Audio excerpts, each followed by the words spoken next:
work for almost 3 months. He was there for me every step of the way, not only as a boss, but as a friend. I didn't even understand what a controller was when I applied for the job, but I get it now, and I know how important it is, not only to the city of LA, but to the employees of the city of LA. And he'll be missed. He's done amazing things since he's been in this office. He's changed it, and hopefully it'll just continue to grow and serve the city better and better. I will be staying with the city. I love my city. And I love Ron Galperin. He's a good, good man. I congratulate all those who are coming into office in Los Angeles now. There's certainly many challenges ahead for our city. There's so many things that I'm passionate about and that I care about, and I look forward to, in many different ways, continuing to be involved and to make a difference in this city of angels. Mayor Garcetti, who was in attendance at the Controller's lunch, also sat down for a reflection on his career. Stick around for this week's feature story. Have you ever wondered what being a city attorney actually entails? Channel 35 had the chance to sit down with Mike Fuhrer to reflect on his journey serving Los Angeles. The departing city attorney discussed what led him to this position, some of his career highlights and struggles, and shared his gratitude for being part of a force for good in LA. Bringing people together, that's what Los Angeles should be about. I have always focused on trying to lift up people who are vulnerable, to try to stand up for folks who are being ripped off, and to make the world better. As a lawyer, I've had a lot of opportunities in my life to do that kind of work. Those values really led me to want to be the city attorney so I could take the ideals of pursuing justice to the level of being able to represent the entire city of Los Angeles. I was very proud of our work in the Wells Fargo case that transformed banking forever, where we targeted Wells Fargo in the fake account scandal. In the pandemic, our office was, I think, the most impactful public law office in the United States in combating fake tests and preventions and cures, price gouging, a whole array of matters that we brought to the fore that really protected public health.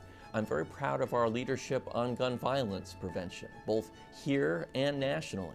I was the co-founder and co-chair of Prosecutors Against Gun Violence, the first ever national coalition of prosecutors focused on combating gun violence.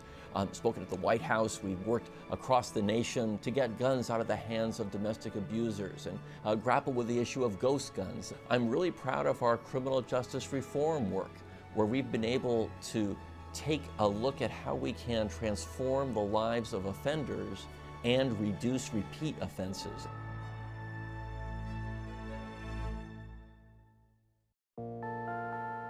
I never thought, when I ran for city attorney, that we would be at odds with the federal government.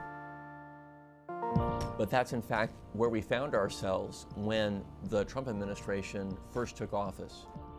When the Muslim travel ban first took effect. It was a Saturday evening, and I realized that around the country there was havoc at airports and at our airport, at LAX. And I didn't know what exactly my plan would be, but I knew I had to go to the airport where people, because of their religion, were being detained, because it felt like our country was slipping away. I wanted to speak to the top Trump official who was in charge of that effort, and he wouldn't talk to me. I said to him, I want to see the detainees. He said, you can't do that. How many are there? Not at liberty to say. Where are they? I can't tell you. I've never been so angry in my professional life. But the next morning, just a few hours later, we had a number of lawyers in my office prepared to sue the Trump administration. We were active again and again. We won a very important lawsuit that prevented the Trump administration from forcing LAPD to be complicit in civil immigration enforcement. We were active in trying to preserve the DACA program, the Temporary Protective Status program.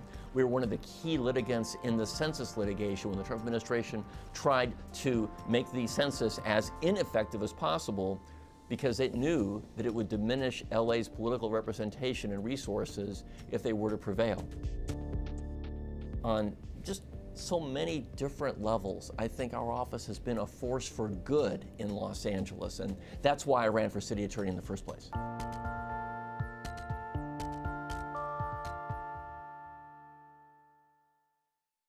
In our feature story this week, our own Maria Hall Brown sits down with Eric Garcetti, 42nd mayor of the city of Los Angeles. The exiting mayor discusses what drew him to this executive position, some of the takeaways from his time in office, and his biggest career challenges, including the handling of the COVID-19 pandemic. Let's hear the story.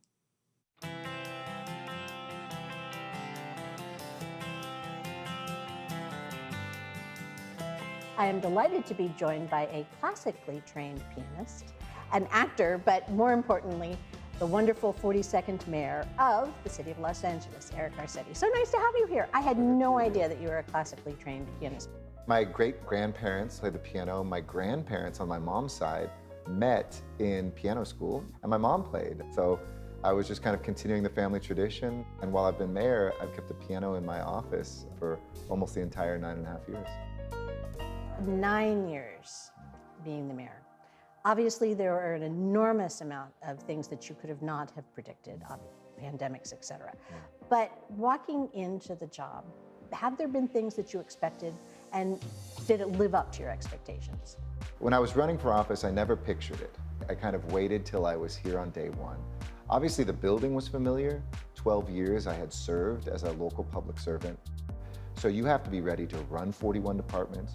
You have to be comfortable being an executive. This was my first executive position, and I loved being an executive because the speed with which you can act is just so different. I'm ambitious about policy, and I want to know everything. It's my nature. Don't just tell me 2 things I'm going to do as mayor. I want to do things in all 41 departments and multiple things in each. Green New Deal that has over 460 pledges in it. Looking at understanding how the street paving material gets made and what the impact is on the environment. Understanding how our Department of Water and Power actually functions, the supply chain issues that you learn in the Port of LA. Each one of those could be a huge job just on its own, let alone when you're supposed to be the chief executive. And then March of 2020, the rug got pulled out from under every plan anybody could have made. Obviously, we saw you were visible daily, briefing the city on what was going on. What were your days behind the camera like? What was it really like in the mire of everything that was going on? I have to say it is the toughest time I've ever lived through, and one of the proudest times in terms of the work that the team here in the city of Los Angeles did. The risks that we took, the communication that we did in this room, 100 briefings, prime time on every channel, English, then take a breath and do it in Spanish, and then answer everyone's questions. Mobilizing tens of millions of dollars of private donations, lobbying the feds and the state government to do the same thing and to help save us, and making really scary decisions. And I think the lesson I learned was you have to accelerate. Don't wait for somebody else to make decisions in a crisis. Are you going to miss the job? Yeah, of course I will. This has been the best job one could have. It's the toughest job you could ever have, and it's the best job you can ever have. And it's a paradox because of that. To imagine myself 10 or 20 years from now acting today. Did I make the right decision today for what the city needed then? But for the most part, I've tried to realize that most of the things you do are not about the criticism of today or the headlines of tomorrow. They're really about how the chapter looks back some 20 years from now. Get into the festive spirit at the Pacoima Holiday Parade. Enjoy the Nutcracker Live at the Warner Grand Theater. Or join in the fun at the Chatsworth Holiday Parade and Festival. All this up next on Things to Do.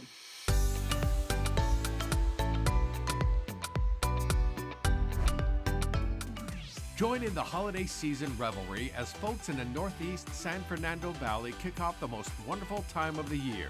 Don't miss Pacoima's very own time-honored holiday parade as it proudly returns for its 55th year. Sponsored by Councilwoman Monica Rodriguez, this parade has something for everyone. Beautiful equestrian groups trot down the parade route along with souped-up cars decked out with holiday cheer. Local service groups as well as celebrities ride along the streets with Santa Claus himself officially ringing in the holiday season. Join in the holiday festivities Saturday, December 10th, beginning at 9:45 a.m. For more info, check out cd7.lacity.org/events or visit at Pacoima Holiday Parade on Facebook.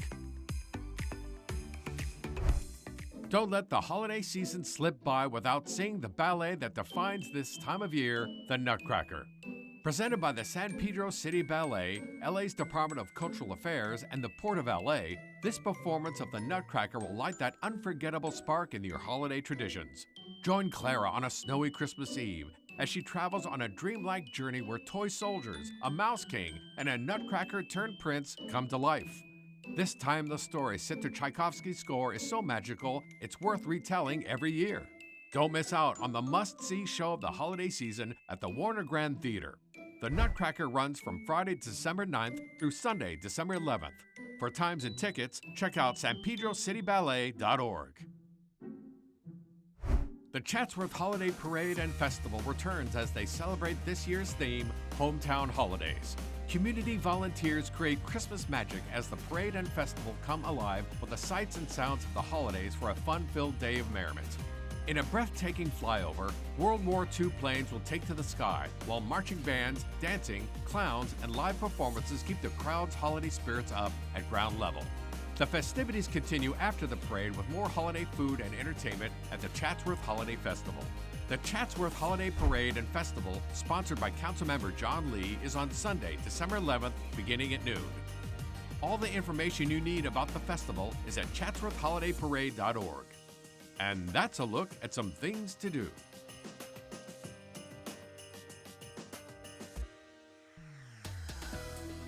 That's it for this edition. I'm Ann Police. From all of us here at LA This Week, thank you so much for joining us. A reminder that you can catch us online at lacityview.org. We're also on Facebook, Twitter, and YouTube. See you next time for more LA This Week.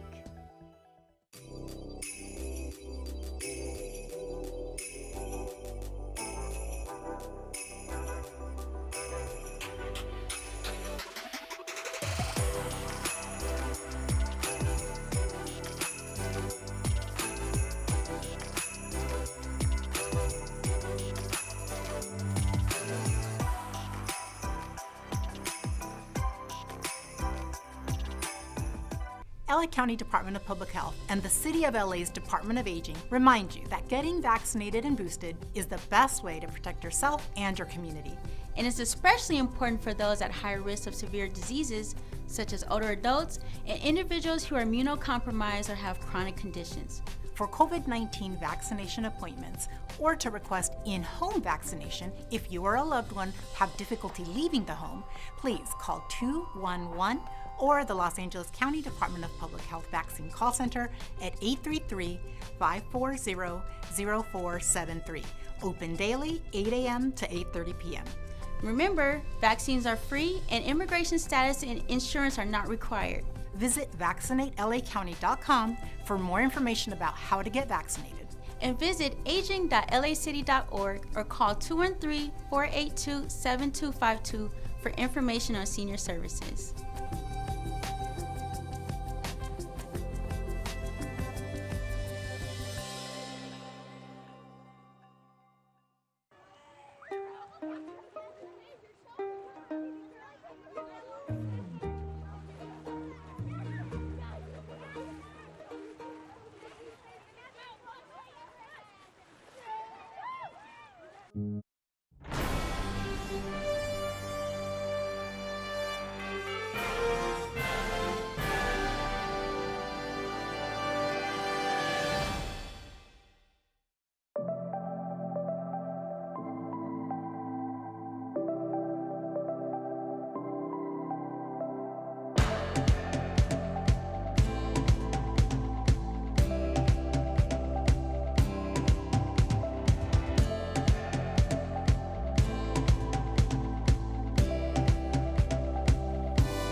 Today is Wednesday, December 7th, 2022. Ma'am, I'd ask you to please sit down and be silent so this meeting can proceed. Thank you. Mr. Clerk, please call the roll. Yes, Mr. President. Blumenfield, Bonin, Buscaino, Cedillo absent, De Leon absent, Harris Dawson, Hutt, Koretz absent, Krikorian, Lee, O'Farrell, Price absent, Rahman, Rodriguez. 10 members in a quorum, Mr. President. Very good, thank you. As permitted under Assembly Bill 361, public comment will be taken today both via teleconference and in person. Let's get to the first order of business.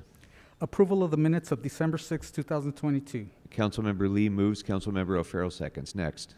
Commendatory resolutions for approval. Councilmember Buscaino moves, Councilmember Blumenfield seconds. Next. Mr. President, would council like all items to go forthwith today? Yes, without objection, that'll be the order. Mr. President, there's a request to hold item 2 on the desk. Without objection, item 2 will be held on the desk. Next. Mr. President, items 1 through 3 are items noticed for public hearing. Items 4 through 30 are items for which public hearings have been held. The Planning and Land Use Management Committee reports have been submitted for items 15, 26, 29, and 30, and posted to the respective council files. The Budget and Finance Committee reports have been submitted for items 25 and 28, and posted to their respective council files. The City Clerk report and resolutions have been submitted for item 34, and posted to council file number 22-1100. Items 1 through 38. I'm sorry, Mr. Clerk. I can't hear you because the man standing in the aisle is disrupting this meeting. Sir, sit down and be silent.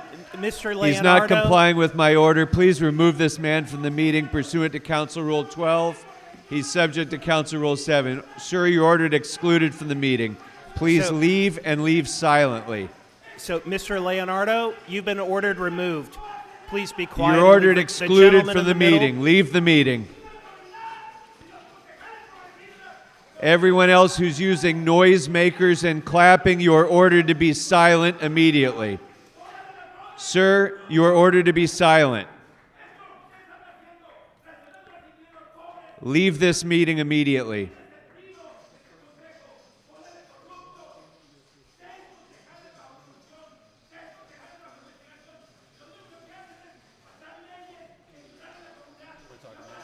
Okay, Leonardo, you've been Sergeants, ordered there's to a leave. person using a noisemaker. Can you identify who that person is? Okay, you're ordered excluded from the meeting for using a noisemaker after being warned to be silent. Sir, Yes. get out. You're excluded from this meeting pursuant to Rule 12, and you're subject to Council Rule 7. Leave this meeting. That's the one that we're Okay, so the gentleman in the Goodbye, black, sir. You're ordered excluded from the meeting. Get out. So I don't know your name, but gentleman in the black sweatshirt with the kind of burgundy pack on the front, shaking the noisemaker, leave now. You've been ordered removed. And to the members of the public who can hear me at home over the shouting, I apologize that your participation in the City Council meeting is being delayed by a handful of people who have chosen to make this their daily routine at our meetings. So we're going to deal with it. The meeting will proceed. I ask you to just be patient while we deal with this disruption, which is actively interfering with the ability of the City Council to do its business. So, just in case the mics aren't picking this up, the gentleman with the noisemaker is making a great deal of noise as he leaves. We can't possibly continue with that.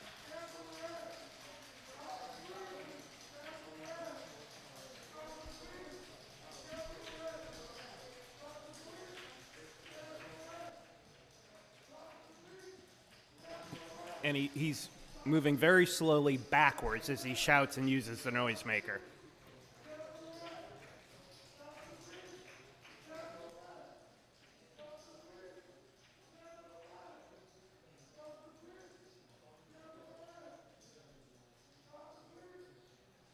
And he's still doing it as he leaves. All right.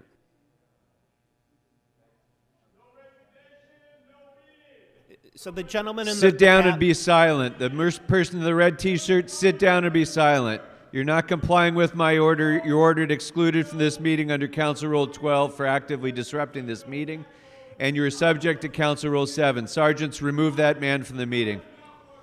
You're ordered removed. Please leave. Sir in the red shirt and the black cap, please leave now. You've been ordered removed, and you're not doing so. As we're waiting for this man to be removed, everyone else in the audience is warned again there will be no disruptions of this meeting. Anyone who actively disrupts the meeting will be excluded and subject to Council Rule 7.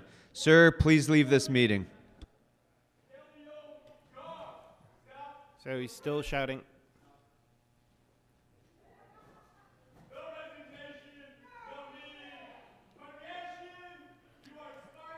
And he's still shouting as he leaves.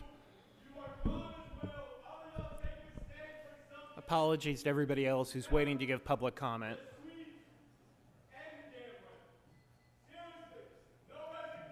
And he's shouting on the way out.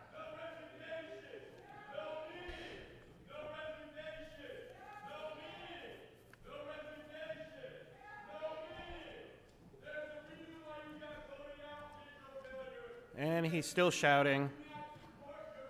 And the public is still waiting. The two women on my left have continued to shout out and respond, with responsive chanting after they've been instructed to be silent. Please remove them from the meeting for disrupting under Council Rule 12. Yeah, so the same ones that were removed yesterday as well. Yes, please. Council Rule 12, they're disrupting the meeting. Please remove them. They're subject to Council Rule 7. The woman in pink with the white face mask, that is the person you're referring to, one of them, Mr. President, who's standing up right now with the sign. And then the other one is the other one who stood up. She was previously warned in this meeting, and she's been warned in pretty much every meeting that we've had over the last month. Yes, she has. And she's shouting as well as she walks backwards.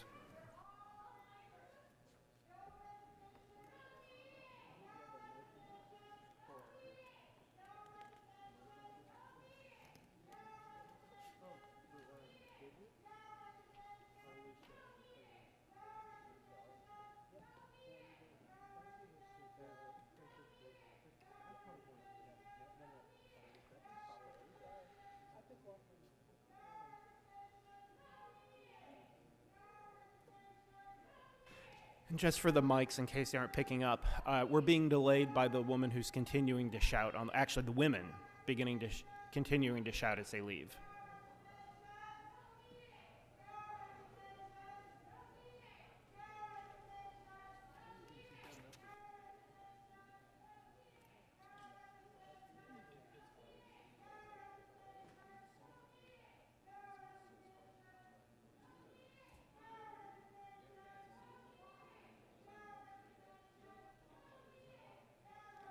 So she's still shouting. They're still shouting on the way out. Apologies to the public.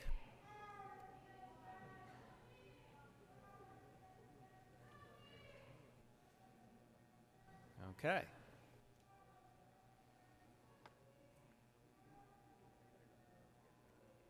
All right, Mr. Clerk, sorry, you were interrupted as you were trying to run through the agenda. You indicated items 1 through 3 are items noticed for public hearing. Please remove that woman from the meeting immediately for disrupting this meeting pursuant to Council Rule 12. You're ordered to leave the meeting immediately and silently. Leave the meeting. You're subject to Council Rule 7 for future meetings for actively disrupting this meeting. Please leave. Ms. Blaney, you've been ordered to leave, and you've been ordered removed. Leave now. Ms. Blaney, please go.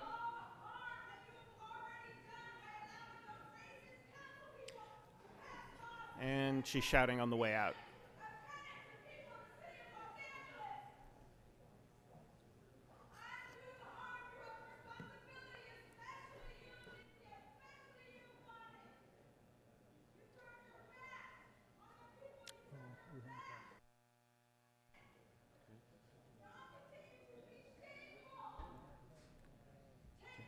Again, members, I apologize for the delay. Members of the public who are trying to participate in your city council meeting, I apologize for the delay.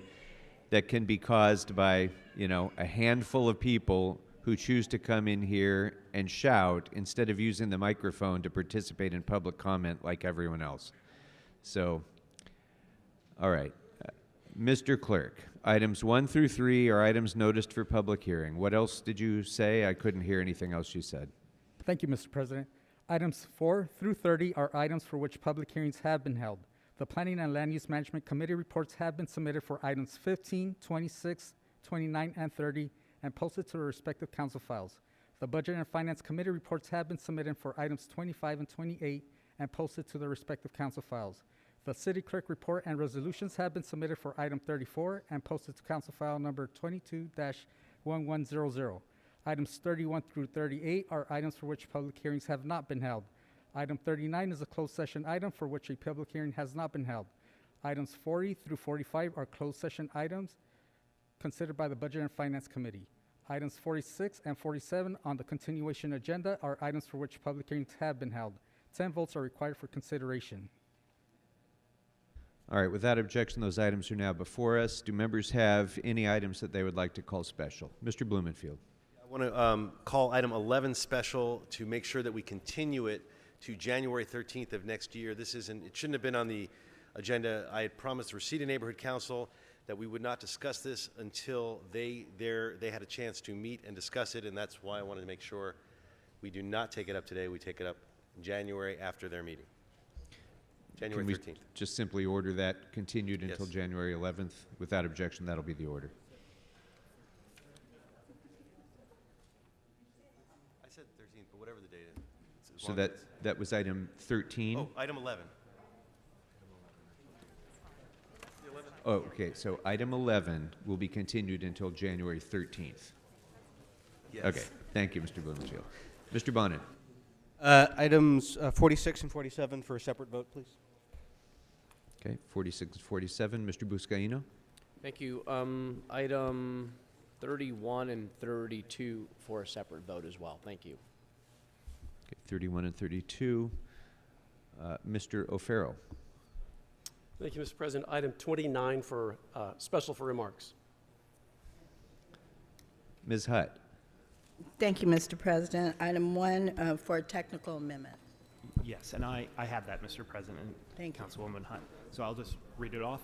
I move that the matter of the hearing of protest and ordinance first consideration relative to the modification of the Greater Lamar Park Village / Crenshaw Corridor Business Improvement District, item number 1 on today's council agenda, be amended to amend the management district plan attached to the file to amend page 3, paragraph 3, to replace, quote, circumstances that cause services to be paused include the previous bid manager being released, to read as, the previous bid manager released stewardship of the bid due to COVID pandemic-related hardships, and a new board was formed to assume management of the bid. These changes shall also be reflected in the engineer's report on page 4, paragraph 2, and anywhere else that this language appears, presented by Ms. Hutt. And we need a second. Do we have a second on that? I have a second. Thank you, Mr. Harris-Dawson. Mr. Harris-Dawson seconds. Thank you. Ms. Rodriguez. Item 28 for a separate vote, please. Item 20? 28. 28. Ms. Rahman? I had wanted to call item 29 for comments, but it's already been called special. Thank you. Mr. Lee? Item number 22 for comments, please. Okay, 22 for comments. Please sit down and be silent. Ma'am, please sit down and be silent. She's not complying with my order. Please remove her from the room pursuant to Council Rule 12 for causing active disruption. And also the person who's walking down the aisle with the orange or pink mask on her face, remove her from the meeting for causing an actual disruption pursuant to Council Rule 12. Also, the person in the black shirt who's yelling, remove him from the meeting immediately pursuant to Council Rule 12. They are subject to Council Rule 7. So all three of the people standing in the aisle are ordered removed. Leave the meeting immediately and silently. They're not complying with my order. Sergeants, please remove them.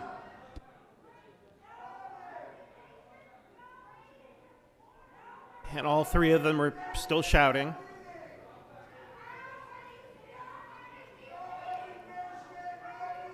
So one of them is the gentleman in the black mask, the other one's a woman in the pink mask, and the other one is the woman in the kind of light gray top and the white mask, who are being escorted out from the chambers per the president's order.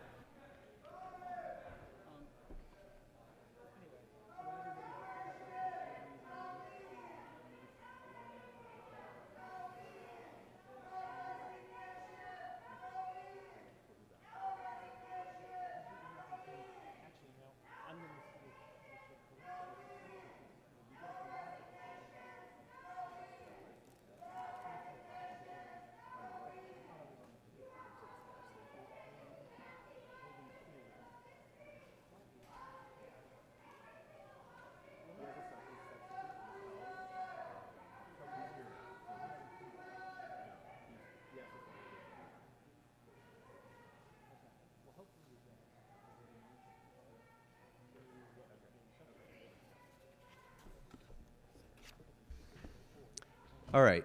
Mr. Lee, had you concluded? All right. Mr. Kretz, did you have items to call special? Yes, I wanted to call item 8 special for comments.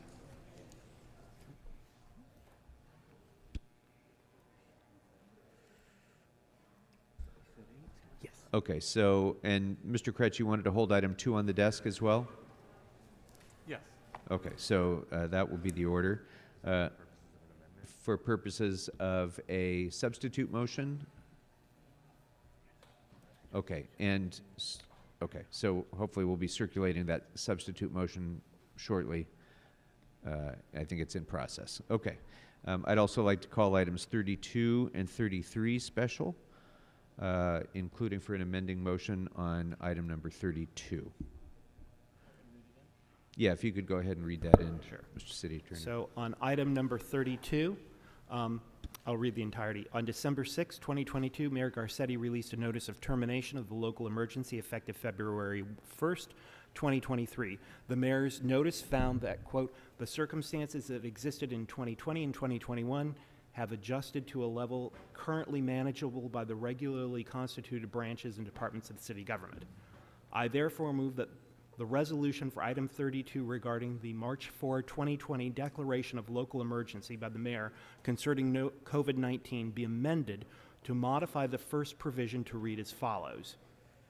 Provision A, resolve that a local emergency continues to exist within the city of Los Angeles within the meaning of Los Angeles Administrative Code section 8.21 in sequence, and the continuance of the mayor's March 4, 2020 declaration of local emergency through 30 days from the adoption of this resolution, but not beyond January 31st, 2023, is therefore necessary, and that the state of local emergency shall terminate on February 1st, 2023. I further move that the City Council instruct the City Clerk to place the amended resolution on future agendas as appropriate to permit the City Council's timely consideration and continuation of the state of local emergency through January 31st, 2023, and that the clerk cease to agendize this matter thereafter. Presented by Council President Paul Krikorian and seconded by Councilmember Blumenfield. All right, thank you very much. Members, are there any other items to call special? I have the substitute for Mr. Kretz for item 2, if I may read that in. Please, go right ahead. So I'll read the moving clause on that one. I therefore move that the City Council allow CDA, which is the California Enterprise Development Agency, to issue bonds in an amount not to exceed $50 million to provide financing, refinancing, and/or reimbursement for the acquisition, improvement, furnishing, and equipping of the facilities located at 100 The Grove Drive in Council District 5, and hold a TEFRA hearing and adopt the attached TEFRA resolution at the City Council meeting to be held on December 7th, 2022 at 10 a.m., located at 200 North Spring Street, room 340, Los Angeles, California, 90012, presented by Mr. Kretz, seconded by Councilmember Blumenfield. All right, thank you very much. Mr. Clerk, I think we're now able to vote on the items that have not been called special. Yes, Mr. Oh, President. I'm sorry. Before we do, I'd also wanted to call item 5 special for the purposes of moving the budget and finance report, and I believe Mr. Harris Dawson is seconding that motion. Mr. Harris Dawson, second that motion. Thank you. So with that, Mr. Clerk, which items are we able to vote on now? Mr. President, the council may now vote on items 4, 6, 7, 9 through 10, 12 through 21, 23 through 27, and 30. Very good. If there's no further discussion or questions about any of those matters, they are now before us. Let's go ahead and open the roll, close the roll, and tabulate the votes. 12 ayes. Mr. President, the council may also vote as separate votes on items 28, 46, and 47. All right. Can we take those up collectively?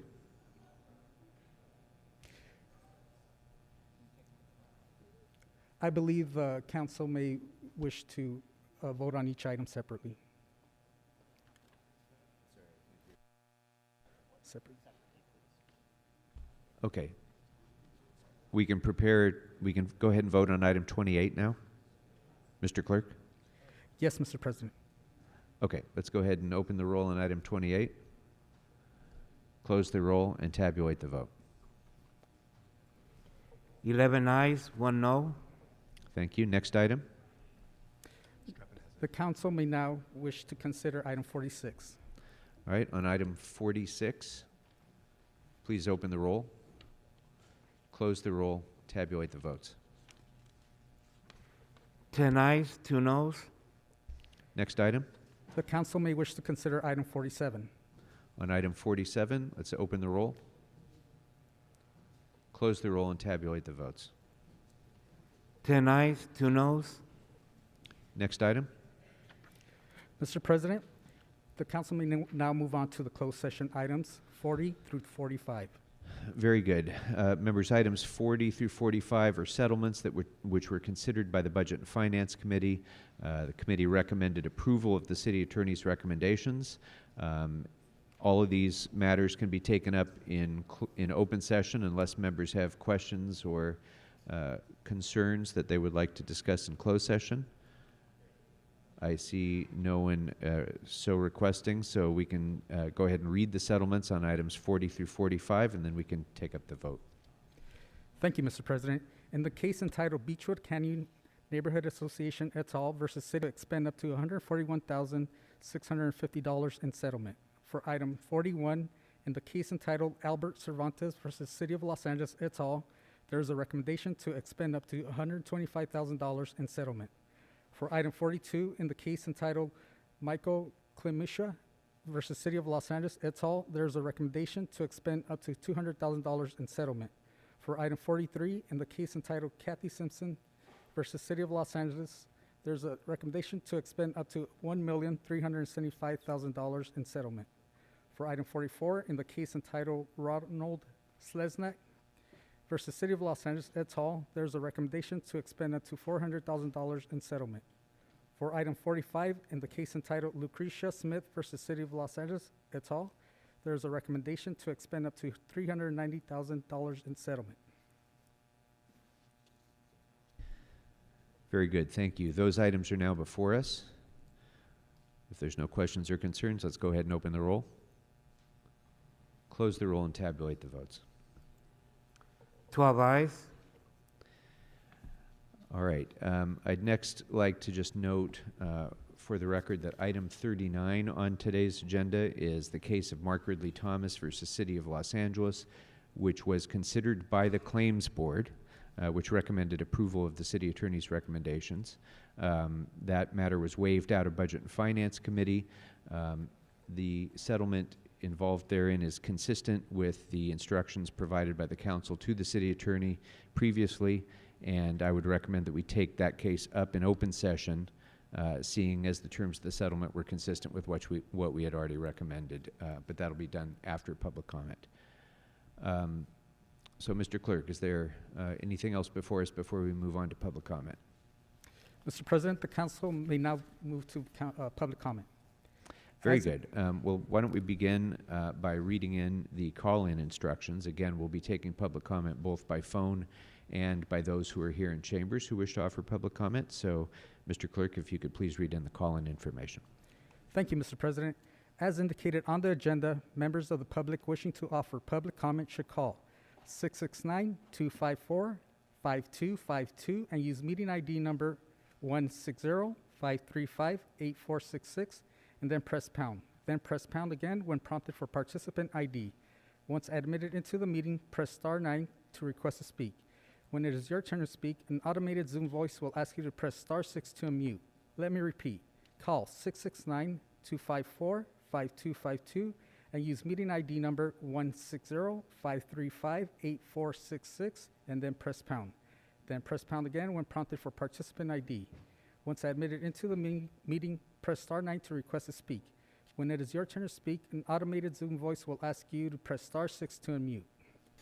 So for the members of the public calling in or here when you come up to the podium, please state which of the agenda items you'd like to speak on or sign up for. You have 1 minute per item to speak, up to 3 minutes total, and if you wish 1 minute for general public comment, please speak to the items before beginning general public comment. I'll tell you when your time's up. When speaking on the agenda items, you must be on topic. Our goal is to get through as many speakers as we can. If you're not on topic, or if we can't tell whether you're on topic, you'll get one brief warning from me or the president. At that point, you need to get immediately clearly on topic. If you don't, or again, you stray off topic, you'll unfortunately forfeit your speaking time and we'll move on to the next speaker. When speaking, or the items that are open for public comment are items 1 to 3 and 31 through 39. So that's 1 to 3 and 31 to 39. For members of the public calling in, as you were told, when it's your turn to speak, you'll be prompted to press star 6 to unmute yourself. If you don't do so, council staff will prompt you once more, typically by reading off the last 4 digits of your phone number. At that point, you need to press star 6 right away, or unfortunately, we'll move on to the next speaker and you'll forfeit your speaking time. 2 other things for people dialing in. We understand you may be listening to the council meeting on multiple devices, your computer as well, or channel 35. But when it's your turn to speak, please turn down the volume on the other devices. There's a time delay between the live meeting and the broadcast. Between that and feedback, it really causes a huge amount of confusion if you're listening on multiple devices.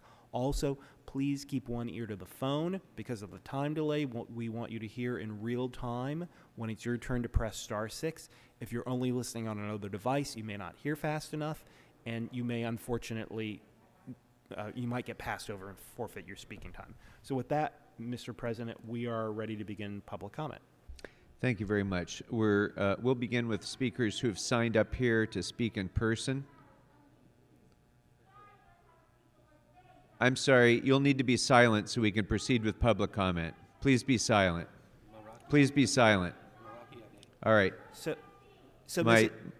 I've given a lawful order to the person sitting to my left to be silent, and that order has not been complied with. So, sergeants, this is an active disruption of the meeting pursuant to Council Rule 12. You're ordered removed from the meeting. So, please leave the room silently so that we can proceed with public comment. So, Ms. Ade, Meraki Ade, you've been ordered to leave, and you didn't do it, and you're ordered removed. Please leave quietly, and here goes the cowbell. What a surprise. So, once again, same person being removed over multiple meetings now. Leave the meeting immediately and silently. So every single person waiting on the phone to provide public comment to this council has to wait while one person with a cowbell is being escorted to the door. Right.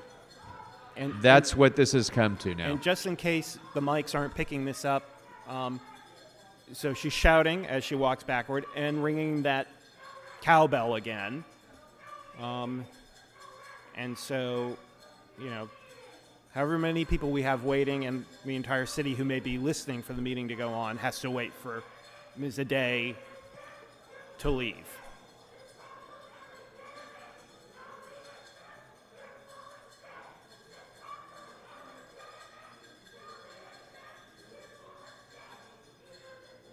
To everyone waiting on the phone to provide public comment, again, I sincerely apologize that your participation in the civic process of this city council meeting is being delayed and disrupted by literally a handful of people who are behaving in an intolerable way in disrupting this meeting. Yep. We're doing the best we can, and I ask you to be patient. We'll get to you in a moment.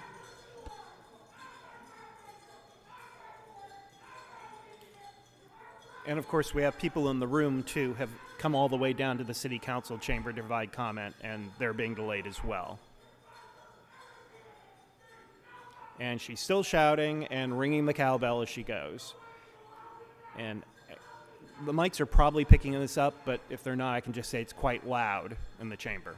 And once again, as she has done in previous meetings, she's shouting, "I'll be back," as she leaves the room. Right. Not intending to participate in this meeting in any way other than to cause disruption and prevent other people from participating in this meeting.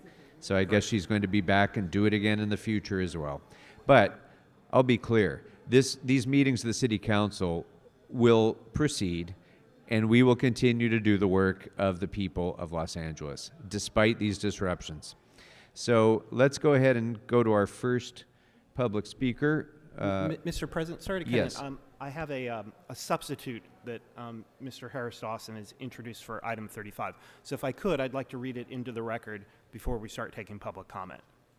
All right, go ahead and read that into the record, please. So I move that the council action of June 1st, 2022, approving a transfer funding in various accounts for enhanced maintenance and services to improve the lives of residents in Council District 8 be amended to, and then there are two parts. One, delete the following recommendation to transfer. So for the summer night lights, extended hours, and additional staffing, from the Department of Recreation and Parks Fund 302/89, account number 89725H Youth Program, which is $500,000, to the Los Angeles Brotherhood Crusade Contract C-138622, $500,000, and then add the following recommendation to transfer. Again, for the summer night lights, extended hours, and additional staffing, from the Department of Recreation and Parks, and the same fund and account number, Youth Program, $500,000, to the General City Purposes Fund number 100/56, account number 0007008, Council District Community Services CD8, to be used for the Los Angeles Brotherhood Crusade Contract C-138622, presented by Mr. Harris Dawson, and we need a second. Can we hear that? And that was Mr. Bonin who's. Thank you. All right, the substitute motion's been moved and seconded. And we'll take that up after public comment, Mr. City Attorney? Yes. Okay. Very good. Then we're ready to begin public comment with the speakers who've signed up here in the chambers. And our first speaker will be Claudia Moreno. And Claudia Moreno is our first speaker, who will be followed by Elidia Catalan.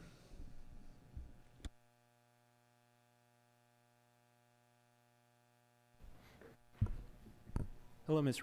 Moreno. Which items did you want to speak on? In Spanish, I need this translation. Oh, Spanish translation? Okay. Which items did you want to speak on?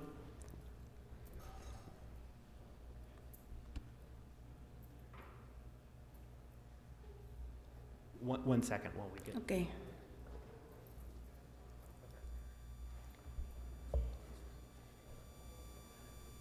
Buenos días. ¿Sobre qué tema quiere hablar? Sí, sobre el tema 32, el desalojo de los inquilinos. Item 32 for the tenant eviction.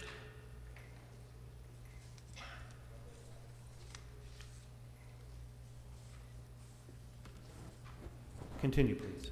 Buenos días, concejales. Estoy aquí para pedir, por favor, que apoyen a los inquilinos.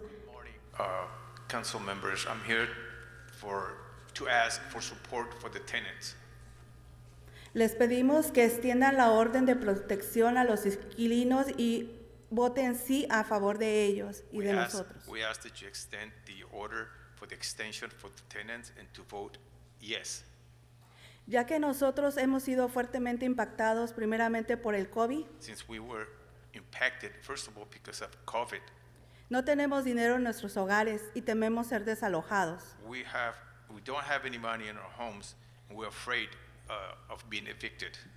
Nuestros hijos necesitan un futuro mejor y no estar en las calles. Our kids need a better future and not to be on the streets. Por eso necesitamos que ustedes nos apoyen y que se toquen su corazón para que así aprueben leyes a favor de todos los que no necesitamos y que no tenemos dinero en este momento. That's why we need your support and for you to touch your heart and be with us since we don't have any money at this moment. Nosotros no tenemos dinero para dar un down payment, un pago y también pagar otra renta en otro lugar. Por eso necesitamos su apoyo. We don't have any money for a down payment or to pay for rent at another place. That's why we need your support. Ahorita con la inflación, nuestros esposos y nosotros mismos no tenemos mucho trabajo. Now with the inflation, our husbands and ourselves, we don't have much work. Por eso pedimos y reafirmamos que voten sí a esta propuesta. Muchas gracias. That's why we ask and we ask that you vote yes in this proposal. Thank you very much. Muchísimas gracias. Our next speaker is Elidia Catalan, followed by Eva Garcia. Ms. Catalan, which items had you signed up for? Hola. ¿Sobre qué tema quiere hablar? Sí. Buenos días, señores concejales. Mi nombre es Elidia Catalán. Buenos días a todos, principalmente al concejal de mi distrito, Price. Momento. Good morning to all of you. My name is Elidia Catalan. Good morning to everyone, especially council member, and I'm sorry I didn't get the name. Estoy aquí para pedirles que voten sí a la extensión de protecciones para inquilinos. I'm here for you to vote, to ask you to vote yes for the tenants protection. Ya que también la pandemia aún todavía no termina. Because the pandemic is not finished yet. Y hay muchos casos ahorita. And there's many cases right now. Ya no queremos ver familias viviendo en las calles. We don't want to see any more families living on the streets. Muchas gracias. Thank you very much. Thank you. Gracias. Gracias. Our next speaker is Eva Garcia, followed by Heidi Gonzalez. Hola, muy buenos días. Mi nombre es Eva García y vivo aquí en la comunidad de Boyo Heights y vengo a pedirles que por favor apoyen por la 32. Hi, my name is Eva Garcia and I'm here in number 32 and I'm asking for you to vote yes on number 32. Nuestra comunidad antes de pandemia vivía al día pagando las altas rentas. Our community before pandemic, we were on time paying our rents. Viene pandemia y nos desestabiliza completamente. A pandemic came and it disabled us completely. Ahora nadie tiene ahorros. Now no one has savings. Hay muchas necesidades dentro de nuestra comunidad muy sublime. There's lots of necessities in our community. O pagan renta o comen. They either pay rent or they eat. Por eso es que queremos que extiendan estas protecciones porque es muy triste ver gente viviendo en la calle. That's why we want for you to extend this, for you to make these extensions because it's very sad to be living on the streets. La ciudad no se ve bonita así, ¿verdad? La casa es importante, la vivienda es esencial y vital como el agua. The city doesn't look beautiful this way. The house is essential and it's vital, just like the water is. Es primordial para cada ser humano tener un techo. Por eso les pido, por favor, que apoyen sí a la 32 y que sigan protegiendo a nuestra comunidad, así como cuando ustedes se dirigieron a ellos a exigirles un voto o a pedirles un voto para poder llegar aquí y ustedes prometieron protegerla. Ahora les pido, su comunidad los necesita, protéjanla, por favor. So it's essential for you to vote yes on 32, just like the way you came to us asking for the votes. Now the city needs you. Thank you. Our next speaker is Heidi Gonzalez, followed by Jose Arrieta.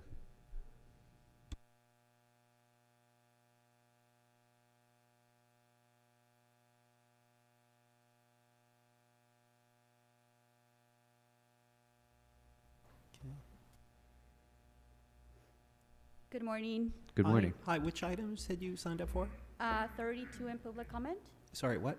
32 in public comment. Okay, so you have a minute for each. Please begin. Good morning.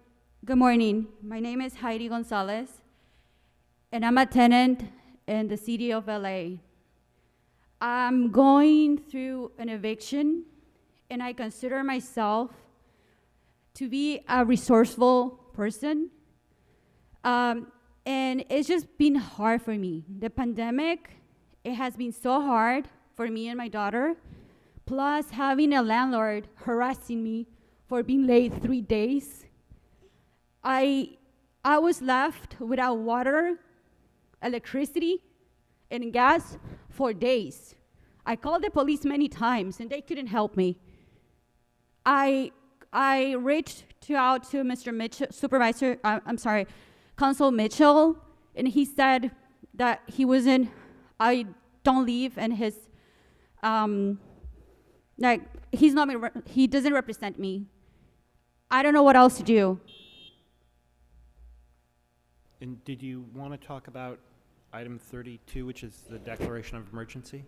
Yes, please. Please go ahead. I'm here to urge you not to lift the protections because it has been so long and the shelters are out of capacity.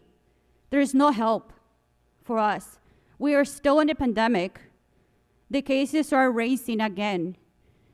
Please protect us, protect our kids, protect our families, protect Angelinos. Thank you. Thank you. Thank you. Our next speaker is Jose Arrieta, followed by Margarita Gonzalez. And which items had you signed up for? Item 32. 32? Okay, please go ahead. I just want to ensure my support to the communities around LA area for those stories that I have heard. I'm new to the city, but I like to be involved and hear the voices of the different communities and the different parts taking, a historical role in the city.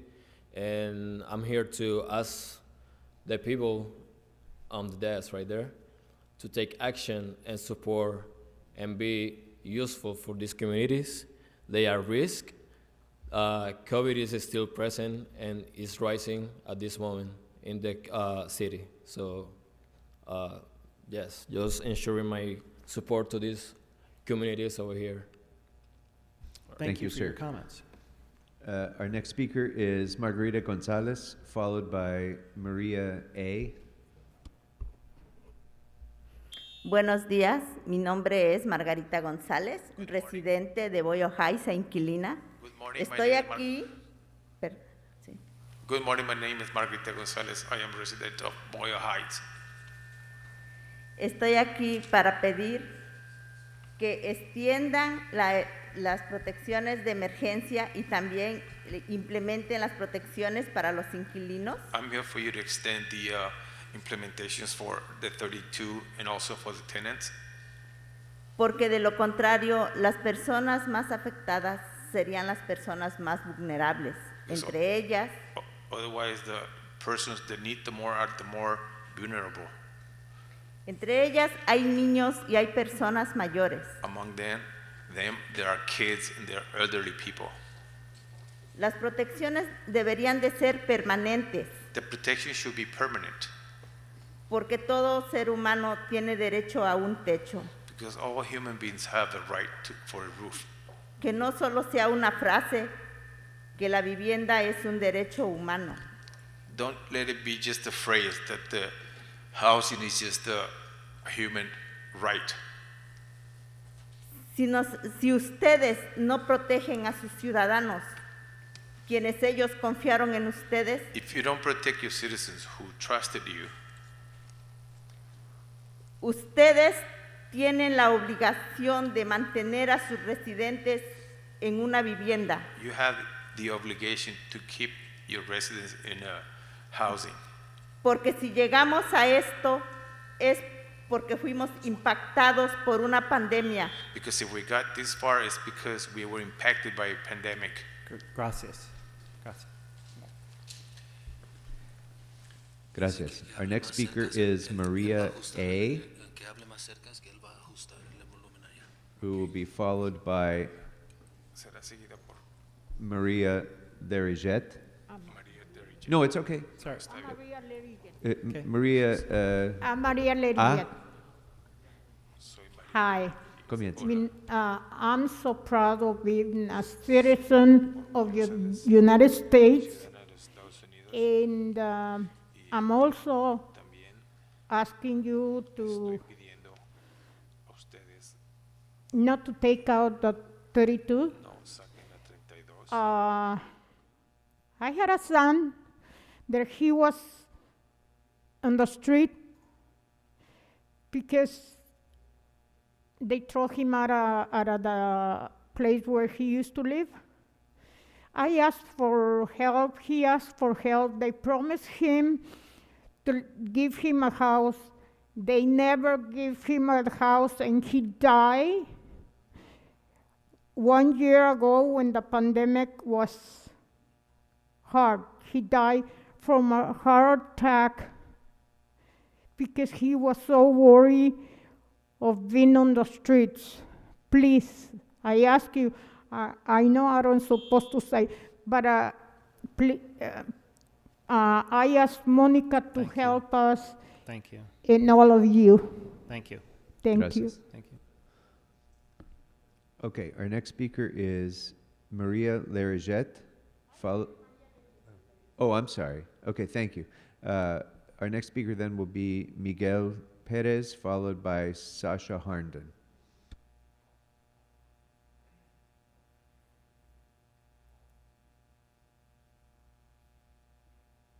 Which items had you signed up for? And traducción, please. Buenos días a todos. Mi nombre es Miguel Pérez. My name is Miguel Perez. Soy residente del sur centro de Los I'm Ángeles. a resident of South Central in Los Angeles. Estoy en este momento, I'm at en this- este lugar, I'm at this moment at this place, algo molesto a little por upset querer quitar la protección a los inquilinos, Because y they're es trying- algo because they're que trying to- ellos deben de tener permanentemente. because they're trying to take away something for the tenants and they should have it permanently. En estos momentos en Los Ángeles se está hundido de personas sin hogar en las calles. At this moment, Los Angeles has a lot of persons without a En mi, home dis- in the en mi streets. distrito 9 hay mucha gente sin hogar. In my district, which is 9, there's a lot of people Y homeless. todos ustedes deben de Señor, trabajar. momentito. Por favor, hable despacio con pausas Okay. por la traducción. And all of you should work. Y todos ustedes deben de trabajar, de buscar una solución para sacar a estas personas y darle un techo porque ellos tienen derecho. And all of you should work on finding a solution to give a roof to these persons because they have a right for a roof. Y me quiero dirigir a la concejal Rodríguez, I want to approach ya que usted es una mujer que representa la comunidad latina y de las mujeres. Member Rodriguez because you're a lady and you represent Latino persons. Quitando la protección de los inquilinos, Taking away the protection for the tenants, va a afectar a muchas madres solteras, it's going to affect a lot of single mothers, a muchas madres que tienen niños que mantener many y salen a trabajar diario. to many mothers who have kids to feed and they go out to work every day. Thank you. Gracias. Queremos que apoyes sí a la 32. I want you to back up 32. Gracias. Our next speaker is Sasha Harnden, followed by Jen Mendoza. Hi. Which items had you signed up for? Item 32 in general public comment. And you have a minute for each. Please begin. Good morning. Sasha Harnden with the Inner City Law Center. I'm here to urge the extension of the local emergency period and the approval of item 32. We saw headlines yesterday that we're on the cusp of another winter surge, and clearly the pandemic is not over. But the council shouldn't put an arbitrary end date on the emergency that we know is designed as a sneak attack on tenant protections. You have an active council file with recommendations for what permanent tenant protections should be in place before a sunset is considered or enacted. We appreciate Councilmember Rahman's efforts and her leadership to advance those protections and hold those discussions. But it's no wonder people call this council illegitimate when a fifth of the seats are vacant and you circumvent the entire process to end tenant protections by proxy because you know you don't have the votes to enact a sunset ordinance, especially given a council scandal that included explicit attempts to deny renters representation. We urge you to follow the process you began and put in place the permanent protections tenants need before considering an end to the emergency protections that have saved countless lives. Thank you. Thank you, Speaker. Thank you. Our next speaker is Jen Mendoza. Ms. Mendoza here? I don't see anyone, Mr. President, coming to the mic. Okay.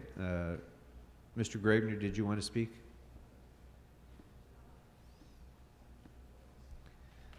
Andrew, do you want to speak?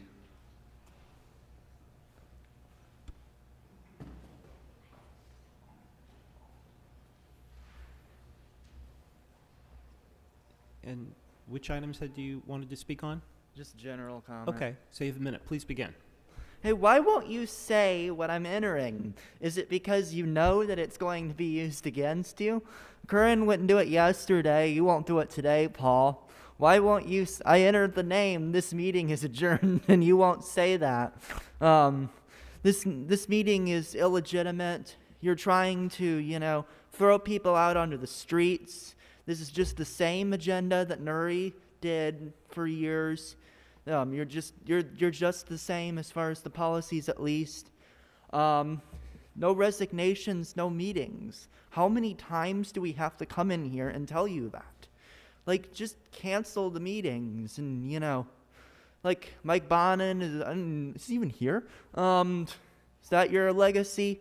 You're just gonna, Nithya, Raman, all of you, just no resignations.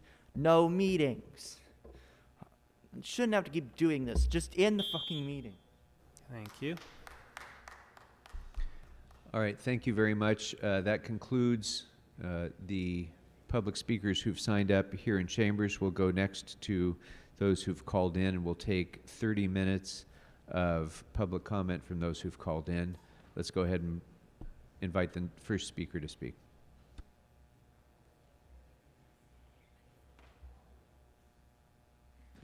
Caller, please state the items you'd like to speak on. Hi, good morning. I'll be speaking on agenda item number 32 and general public comment. Sure. So you have a minute for each. Please begin. Thank you. My name is Abby King, and I'm speaking on behalf of VICA, the Valley Industry and Commerce Association. VICA supports the mayor's declaration to terminate the local state of emergency and urges the council to declare and publicize this termination at the earliest possible date. The conditions and our knowledge of the COVID-19 virus is in a fundamentally different place than in spring of 2020. Even with rising winter cases, our insight into the virus and improved public health response warrants a shift in the city's emergency positioning. In 2020, when the local declaration was first introduced, the world and city were in a state of unknown. The city took appropriate action to preserve life and livelihood. After almost 3 years, the landscape is completely different. California has long ago reopened, vaccines and boosters are widely available, and children are back in school. Local shelter-in-place orders have been rescinded. State and federal governments provided much-needed financial relief to those in need and have set timelines to lift their respective decrees. There are many public policy items that remain trapped and tied to the emergency orders. It is no longer appropriate for the orders to continue with such negative and sweeping ramifications. It is clear the City of Los Angeles must end the local emergency declaration. Thank you. Thank you. Next caller, please. Caller, please state the items you'd like to speak on. Yeah, it's Eric Previn. I'd like to speak on several items and a general public comment. Sure. So you have 3 minutes to talk on items 1 through 3, and then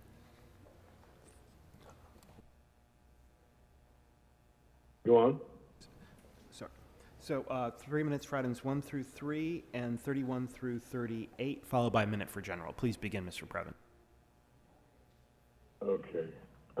This is a chaotic process. Would anybody agree with that? I mean, I find it very chaotic. I'm going to start with 35 because I noted the instructions from Mr. Harris Dawson to shift the 500,000 somehow over to Los Angeles Brotherhood Crusade, which I think people should know is Danny Bakewell, the senior, who's also been added to Karen Bass's advisory committee. And I just want people to know that this is like a power player in the African American community in South Los Angeles who takes an enormous amount of public money to rent back to us our bloody streets. So it's the biggest scam in the history of the world. And then Mr. Harris Dawson does what he's doing today, which is shovel over $500,000 to Mr. Bakewell, who is a highly respected. You should have seen the October 18th article in the Los Angeles Times about him. Make your eyes pop out of your head. You would almost not notice that on October 17th, he was standing there, or I don't know, urging on Mary Martinez, cheering her on for sticking Heather Hutt in there. So that is just pretty shocking. And I just, everybody loves Taste of Soul. It's a great opportunity to have a party and be together and do all sorts of cool stuff, music, great food, awesome culture. But there's no reason to be taking the taxpayers' money. He takes it from all of them, DWP, AQMD. Every public agency has to pay the piper. It's outrageous beyond belief, to me. That's how I see it. Anyway, the Cultural Affairs Department for Little Armenia Gateway Public Art Project is a much smaller giveaway, but nonetheless, I think it's nice. Whoa, 609,000? Is that accurate for the Public Art Project? For DCA, for O'Farrell, is that a parting gift? Oh, because Krikorian's in there as the second. Wow, that's item 36. That's a chunk of change. Cha-ching. Hey, as a courtesy, Fauble, would you mind instructing the mayor's office to finally produce the mayor out of town records that the public's been asking for over 2 months? It's pretty embarrassing that a top shop like LA City Hall wouldn't be able to produce one of those things that we've written about in the past. They just need to be produced. So if you can't provide the name of the attorney in the mayor's office, maybe the mayor's office guy, whose name is Chris Thompson, could answer, or find somebody who could help out, the new mayor. I mean, it's just embarrassing. Or is Mayor Garcetti also taking his records with him, like Nuri Martinez? I mean, that really caught my attention. Are you kidding me? Bring all the records back. That's not allowed. All right, I want to make one comment about that $1.375 million settlement. Boy, one of these little duckies is not like the other. I know you like to hand out $125,000, kind of like... All right, Mr. Previn, you can go to your general public comment now. My general public comment? Well, my general public comment is, I hope as the new mayor comes in, it's Sunday that she's being inaugurated, that she's going to allow the public to participate in city government and to make this craziness stop. I have to admit that, when I first started paying attention to City Hall, I would go to the meetings and I would participate on the items. But the challenges have become so great.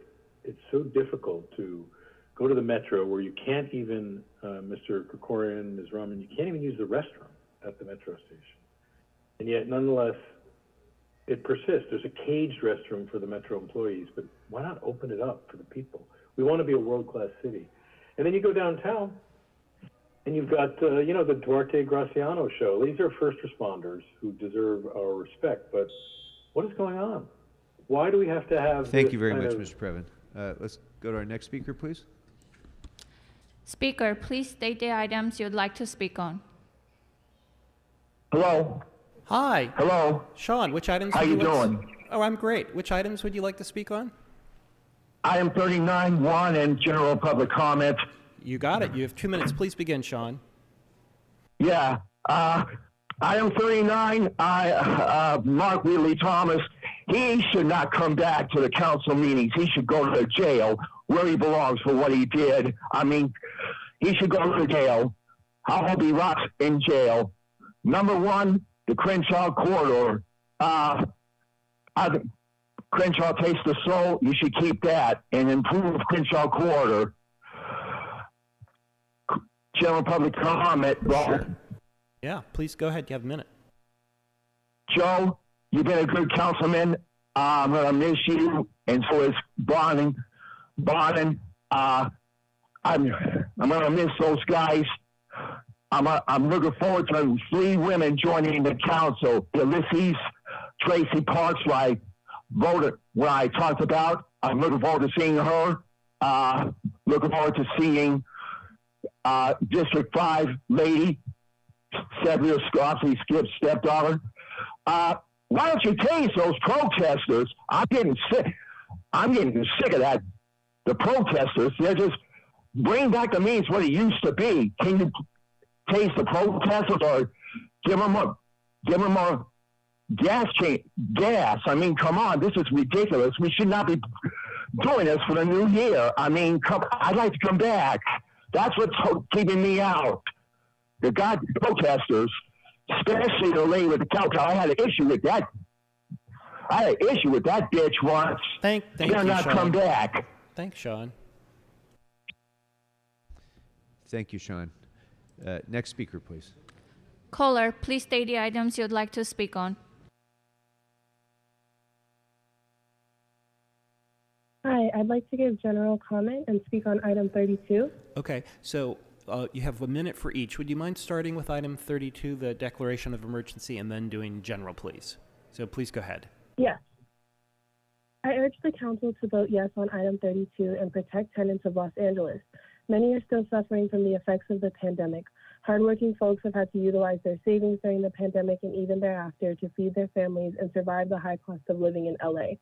Because of that, it's left many families struggling to stay afloat. It's not right to evict tenants and their families. Eviction is a traumatic experience that I'm sure not many of you had to go under, and that has lasting effects on tenants. With an eviction on their record, folks will be denied housing in the future, and Los Angeles' housing crisis will only continue to persist without tenant protections. Extend the declaration of local emergency and make it a permanent protection as well. Housing is a human right. As for general comment, Sure. Kevin De Leon must go. Although he has not been present at recent city council meetings and is not present today, it is clear that Angelenos have not forgotten about the racist and harmful remarks while in conversation with Herrera, Martinez, and Cedillo. De Leon's anti-Black sentiments show he is unfit to be on city council, as well as his lack of accountability. I urge fellow council members to denounce Kevin De Leon and encourage him to resign. His ignorance has no place in local government and should not be tolerated by his fellow council members. Complicit silence is very loud. Thank you. Thank you. Caller, please state the items you'd like to speak on.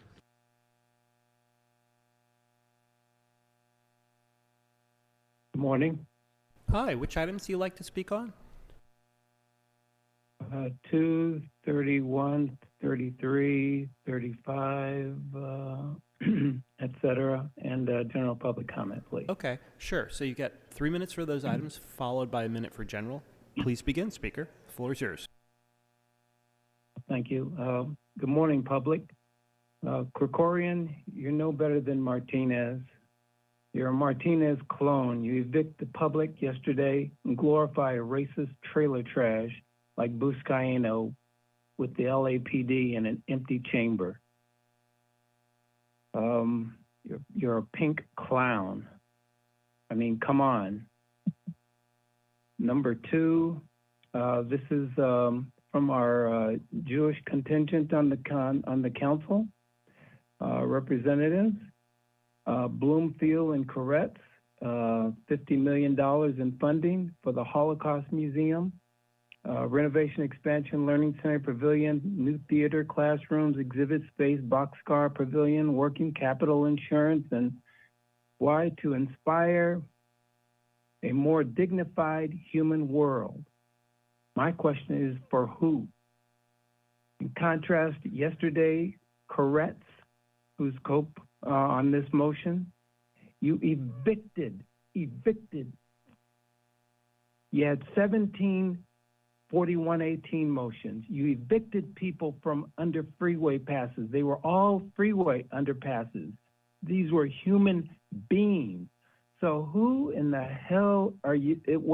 Is this dignified human world? I guess that excludes homeless people. You will burn in hell if there ever is such a thing. Every damn one of you abusing these people, evicting them from 17 underpasses.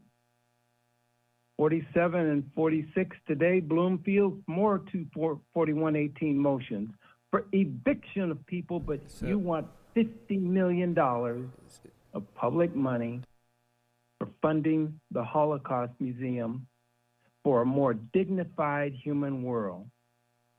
Let's do another contrast. Jewish culture. What's wrong with that? What's wrong with the FIBA Center? Black culture, which every one of you dogs, including you, Raman, voted to eliminate 20-year cultural community center, the FIBA Center. I'm talking about culture, of the culture of the Holocaust Museum, boy. You're not really on the And then items.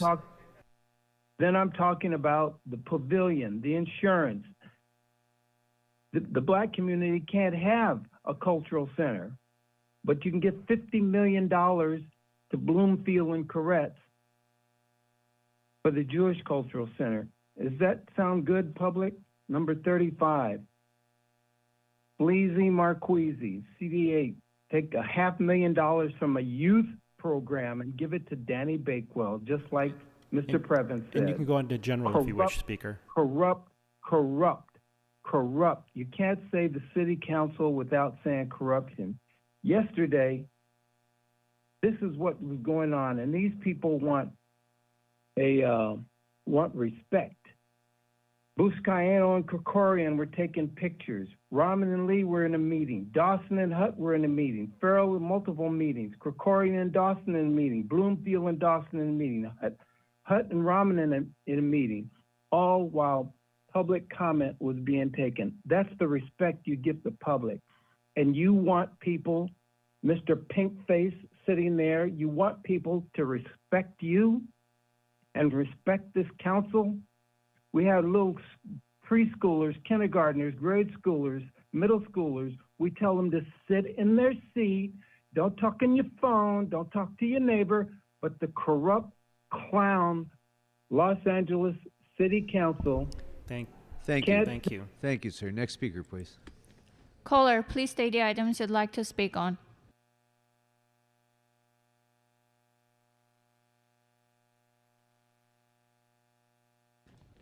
Go ahead, caller.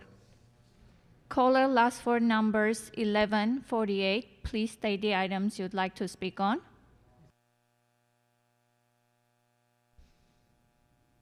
Caller, go ahead, please. All right, let's go to the next speaker, please.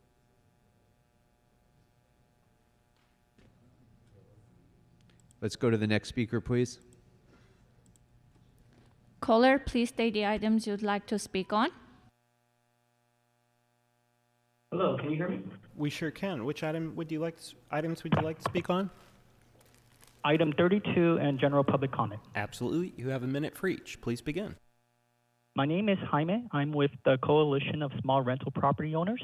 Dear City Council, the August 2022 LAHD report recommends, quote, the lifting of the prohibition on evictions performed in order to comply with a government agency order should take place immediately upon the effective date of the amending ordinance. It is imperative that these situations be remedied and tenants be removed from uninhabitable and unsafe spaces, unquote. 4 months later, there is still no action by the council. I am beyond angry. I am forced to sustain an illegal tenancy for somebody I did not put in. Please take the recommendation of your own LAHD and stick to the sunset date of the moratorium on January 31st, 2023, especially for government orders. It is absolutely atrocious to not allow a government order when every other moratorium has allowed this carve out. Councilmen Krikorian and Price should not recuse themselves, as landlord representation is just as important in the city council. Additionally, Councilman Rahman, whatever your agenda is with your tantrums, go ahead and do it, but carve out the small mom and pop landlords. Nobody will argue with you if you exclude mom and pop landlords with your misguided policies. Small landlords need to actually plan our lives too. I implore you not to rig this game any further. Thank you. Thank you, Speaker. Caller, please state the items you'd like to speak on.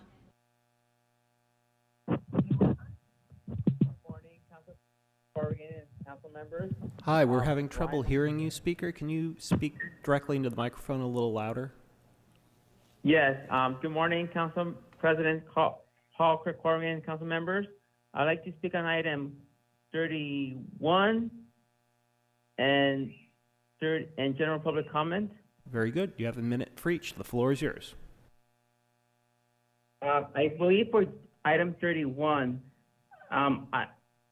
regarding about the governor's orders about social distancing, I feel like as a neighborhood council board member, we should continue having the option of having Zoom meetings or at least a hybrid meetings for future board meetings, because many people don't have the time to attend board meetings or don't have, may have a disability. So I would encourage the city council to do everything that it can in its capacity to help make sure that future meetings have the option of at least hybrid, because there are people out there who have disabilities, who are working late hours, who don't have time or a vehicle to access meetings, for example, in City Hall or neighborhood council meetings. So I would urge the City Council to please find a way to make it easier for the residents of LA and neighborhood councils to meet after the governor's orders end. So I hope that you could find a way to make it happen, and of course in compliance with the Brown Act.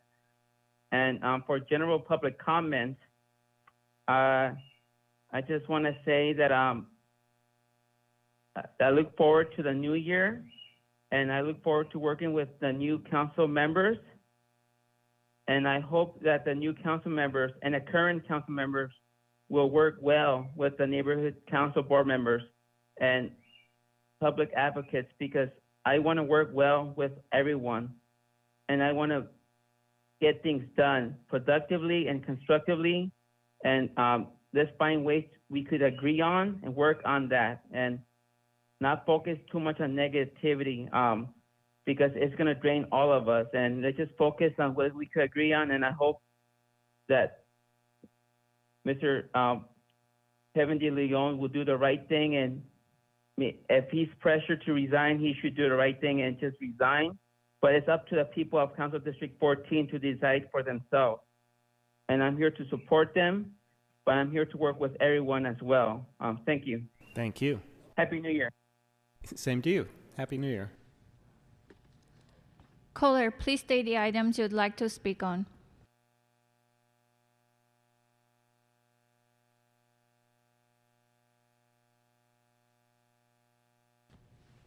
Caller, last four digits 3812. Please state the items you'd like to speak on.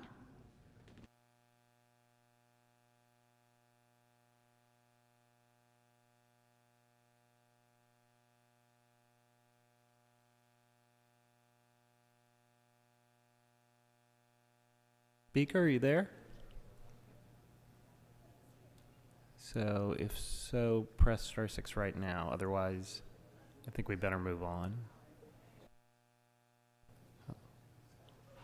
Hello. Oh, hi. Okay, great. So which item do you like to speak on? Hi, yes, I'd like to speak on item 32 and give general public comment. Very good. You have a minute for each, and the floor is yours. Please begin.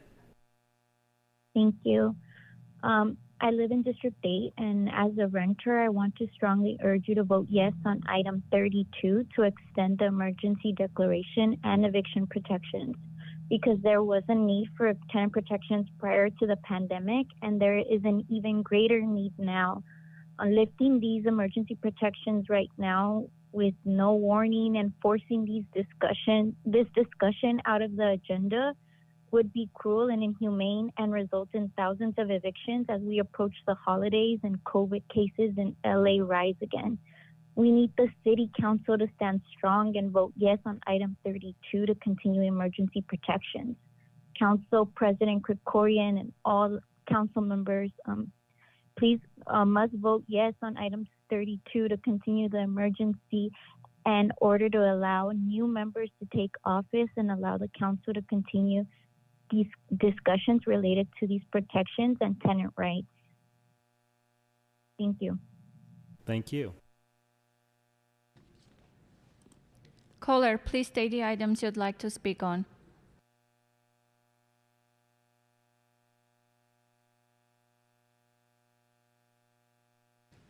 Caller, last four digits 3605. Please state the items you'd like to speak on.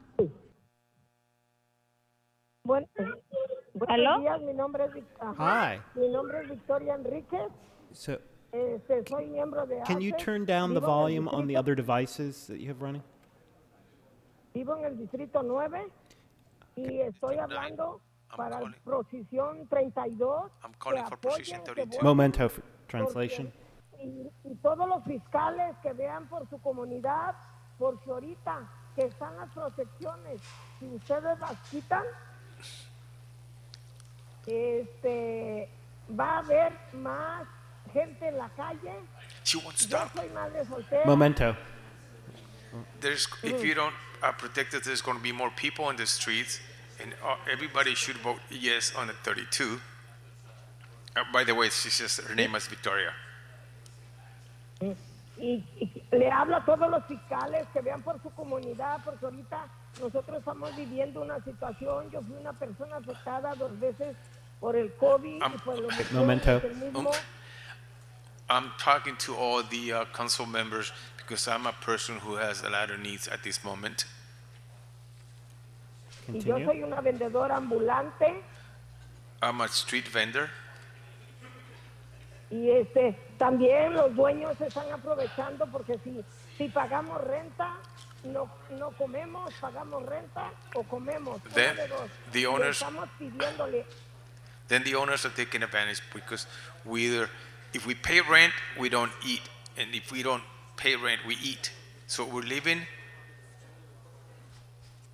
Que apoyen a la proposición 32, todos los fiscales que vean por la comunidad. Si ahorita hay mucha delincuencia y quitan las protecciones, va a ser peor. Y ahorita está la pandemia. Okay, we want Ahorita your se están extendiendo otra vez el COVID. support for 32. If you don't, all the communities need it, and now we still have a pandemic. And if you don't do that, this is going to get worse. Gracias. Gracias. Caller, please state the items you'd like to speak on.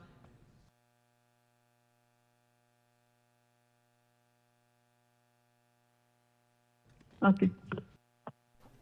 Hi, are you there? Sí, bueno, Sí. necesito traducción. Please Sí, begin. necesito traducción. I need an interpreter. Señora, empiece, por favor, pero hable en pausas. Sí. Mi nombre es Sofía Mendoza. My Soy name miembro de ASI, vivo en el distrito 9. My name is Sofia Mendoza, and I'm in District 9. Estoy hablando para que apoyen el artículo 32. I'm calling for you to back up Article 32. Sí, estoy pidiendo que extiendan las protecciones. I'm asking for you to extend the protections. Sí, porque si ustedes quitan las protecciones, vamos a quedarnos en la calle prácticamente. Because if you remove these protections, we're going to end up on the streets, practically. Sí, ya que los dueños se están aprovechando ahorita de que ya van a quitar las protecciones y nos van a dejar en la calle, porque mucha gente no hemos pagado renta. Because the owners are taking advantage right now, and they're going to send us to the streets because a lot of people have not paid the rent. Sí, entonces, imagínese cómo estamos nosotros ahorita de preocupados de que ya van a quitar las extensiones. Can you Y imagine how worried ustedes we están felices porque, ¿verdad? Van a pasar la Navidad feliz. Can you imagine? Nosotros no. Can you imagine how worried we are because they're going to remove those protections, and you are happy because you're going to have a good Christmas, but we're not. Sí, nosotros estamos pensando que para el próximo mes nos van a echar prácticamente a la calle. We're thinking that by next month they're going to take us practically to the streets.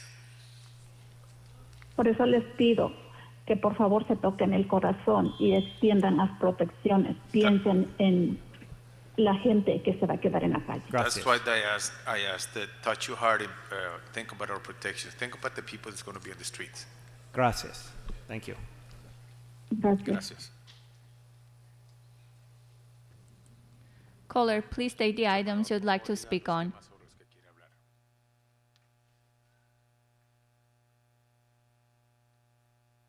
Hello. Hi, which items would you like to speak on? Yes, I would like to speak on item 32, and I would like to speak on public comment. Sure, so you have a minute for each. Please begin. Yes. Hello, my name is Hassan. I'm a member of ACE.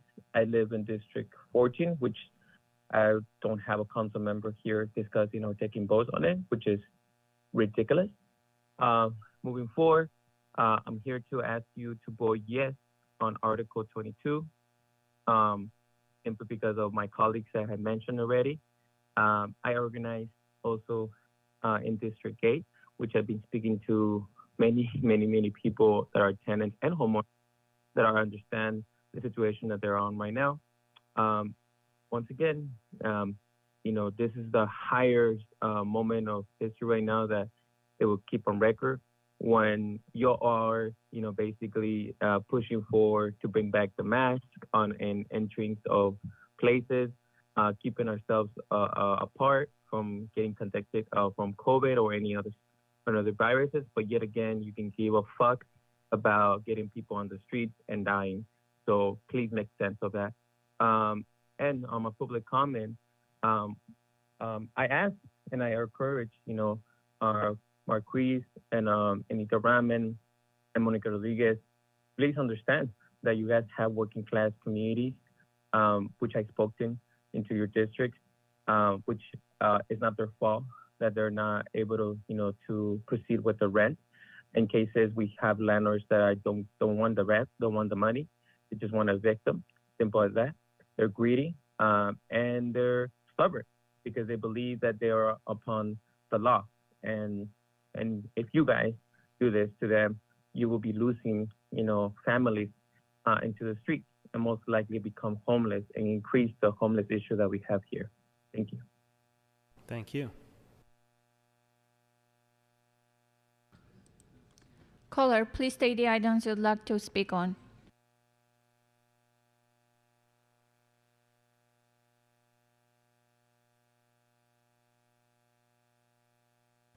Caller, last four digits 1886. Please state the items you'd like to speak on.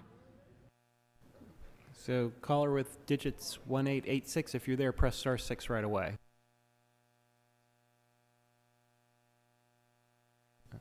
Okay, if the person doesn't unmute right away, I think we should probably move on to the next person.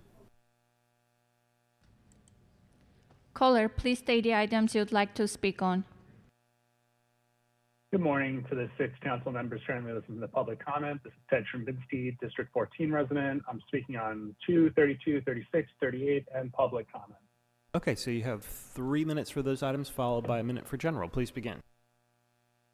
Number 2, $50 million for a museum while the city remains in a state of crisis with over 69,000 people living on the streets, with 5 of them dying a day seems insane to me.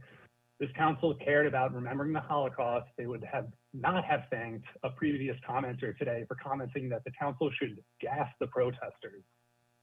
For 32, don't lift the protections, especially as COVID cases are on the rise. We cannot accelerate evictions by lifting the state of emergency. Number 36, how did this project jump from 350,000 to over 600,000?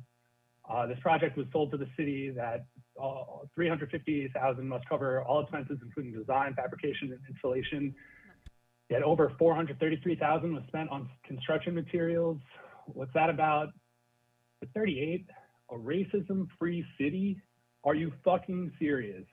How am I supposed to feel like I live in a racism-free city when I'm represented by Kevin De Leon, a known racist with anti-Black rhetoric, that has gone unchallenged. How am I supposed to feel like I live in a racism-free city when I know black people make up 8% of LA's population and 34% of its homeless? Bauble, don't you understand how much of a racist you look like when you ask what items would you like to speak on to someone after they ask for a Spanish translator? Almost half the city speaks Spanish, yet week after week, the inability for this council to communicate basic thoughts disenfranchises non-English speaking voices.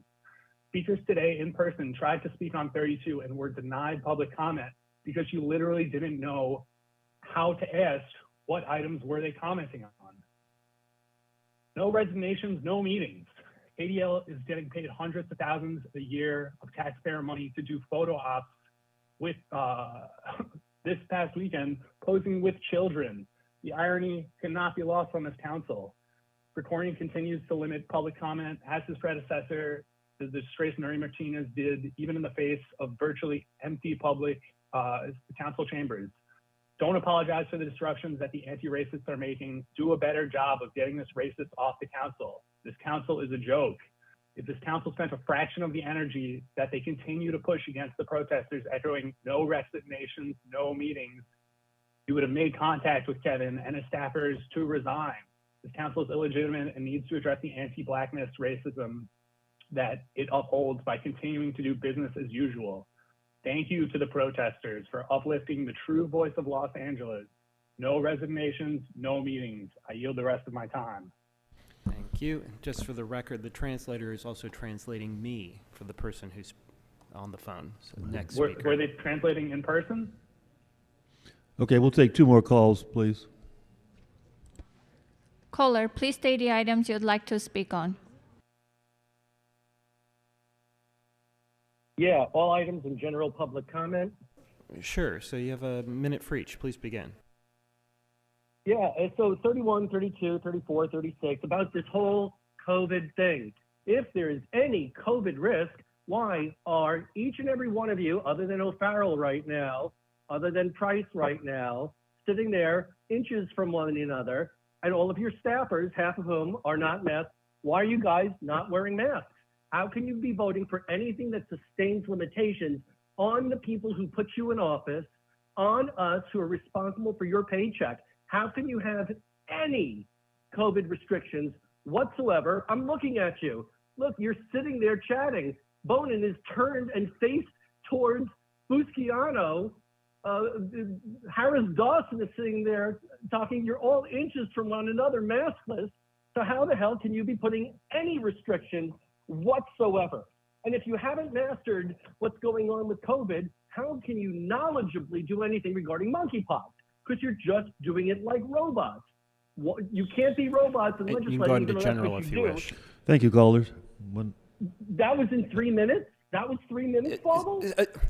I thought you said you wanted to speak on item 32. Were there other items you wanted to speak on? No, I said all items in general public comment. Sorry, I'm sorry, Speaker. I didn't hear you. We'll give you 2 more minutes. Yeah, maybe Chill. Stop being, We're set the stop clock being for a 2 censor minutes. because I have Begin. been subpoenaed for court. Yeah. So how much time do I have before general now? So now you want general. We'll set the clock for a minute. Please begin. No.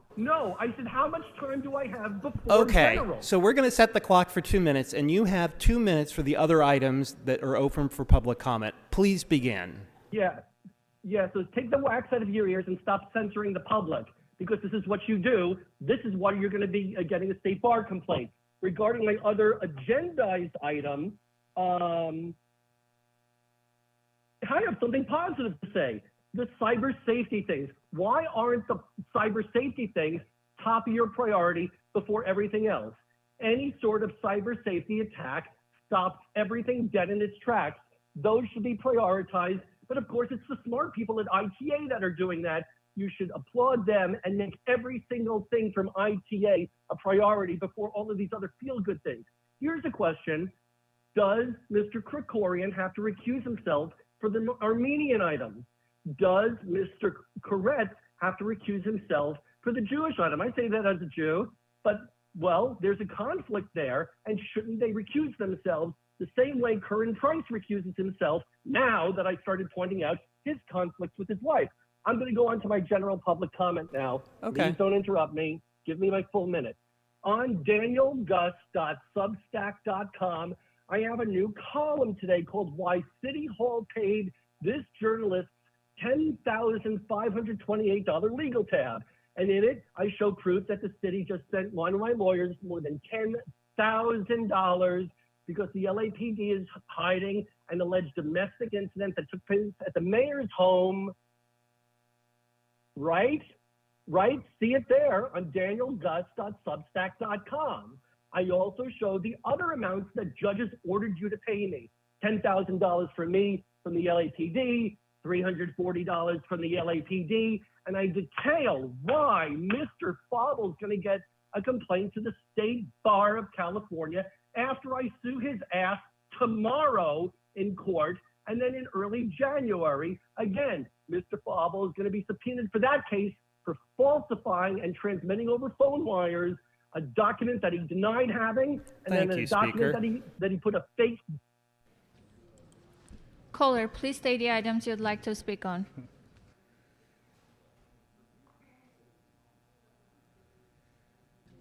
Caller, last four Hello? digits. Hi, which items would you like to speak on? I'm not sure. Is this me? Are you hearing me? Sorry, Hello? I didn't catch that. Which items did you say? Oh, item is public comment. If I don't know if you're hearing me.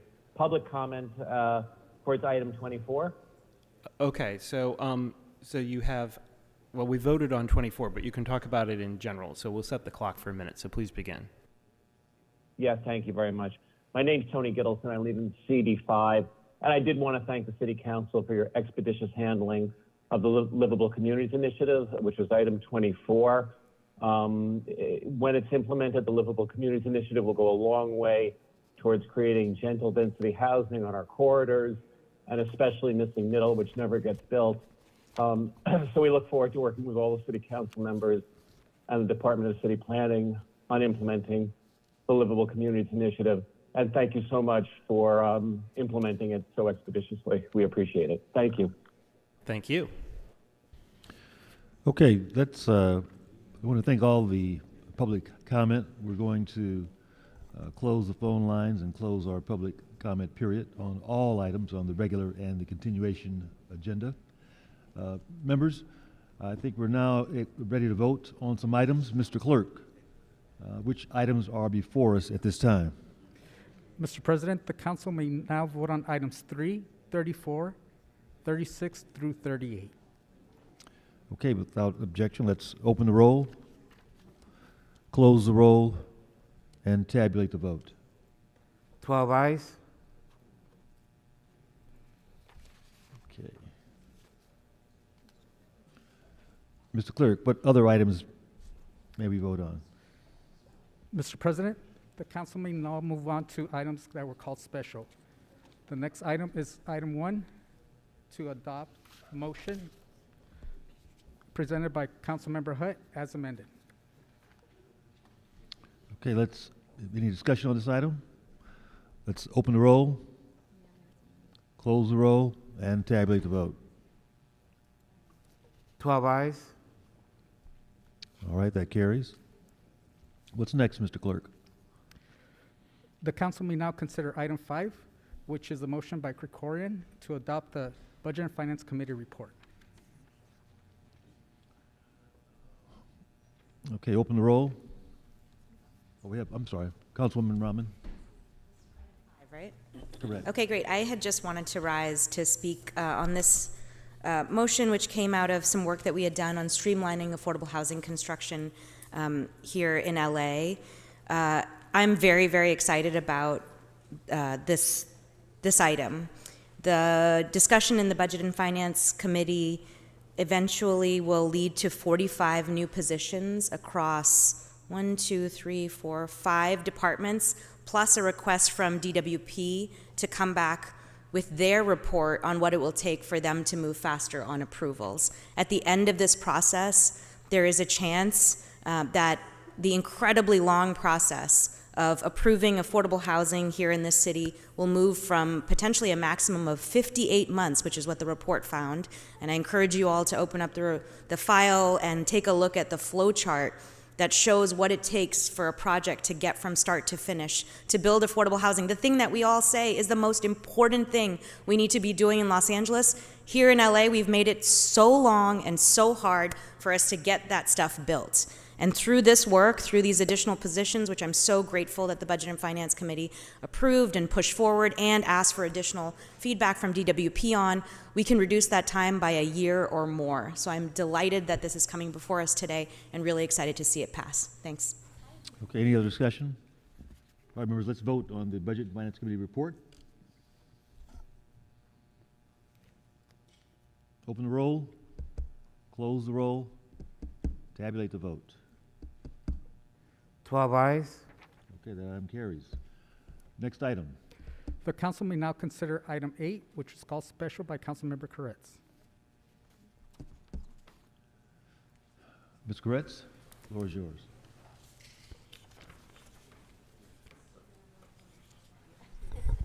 Thank you, Mr. President. This item is the long-awaited implementation plan for Measure BB, which was approved by the voters back in June to give LA City businesses a local preference. At long last, we're giving businesses in this city the kind of leg up they've needed to better compete with out-of-city businesses, which are accustomed to getting the overwhelming majority of the contracts we let. I worked to place this on the ballot because I'd consistently been hearing from small and medium-sized businesses that they were undercut by folks from outside the city. Importantly, this action includes a 3-year review so that the city can determine how well this is working and whether it needs to be adjusted, and I ask for your aye vote. Thank you. Any other discussion on this item? Let's open the roll, close the roll, and tabulate the vote. 12 ayes. Okay, next item, please. The council may now consider item 22, called special by Councilmember Lee. Councilman Lee.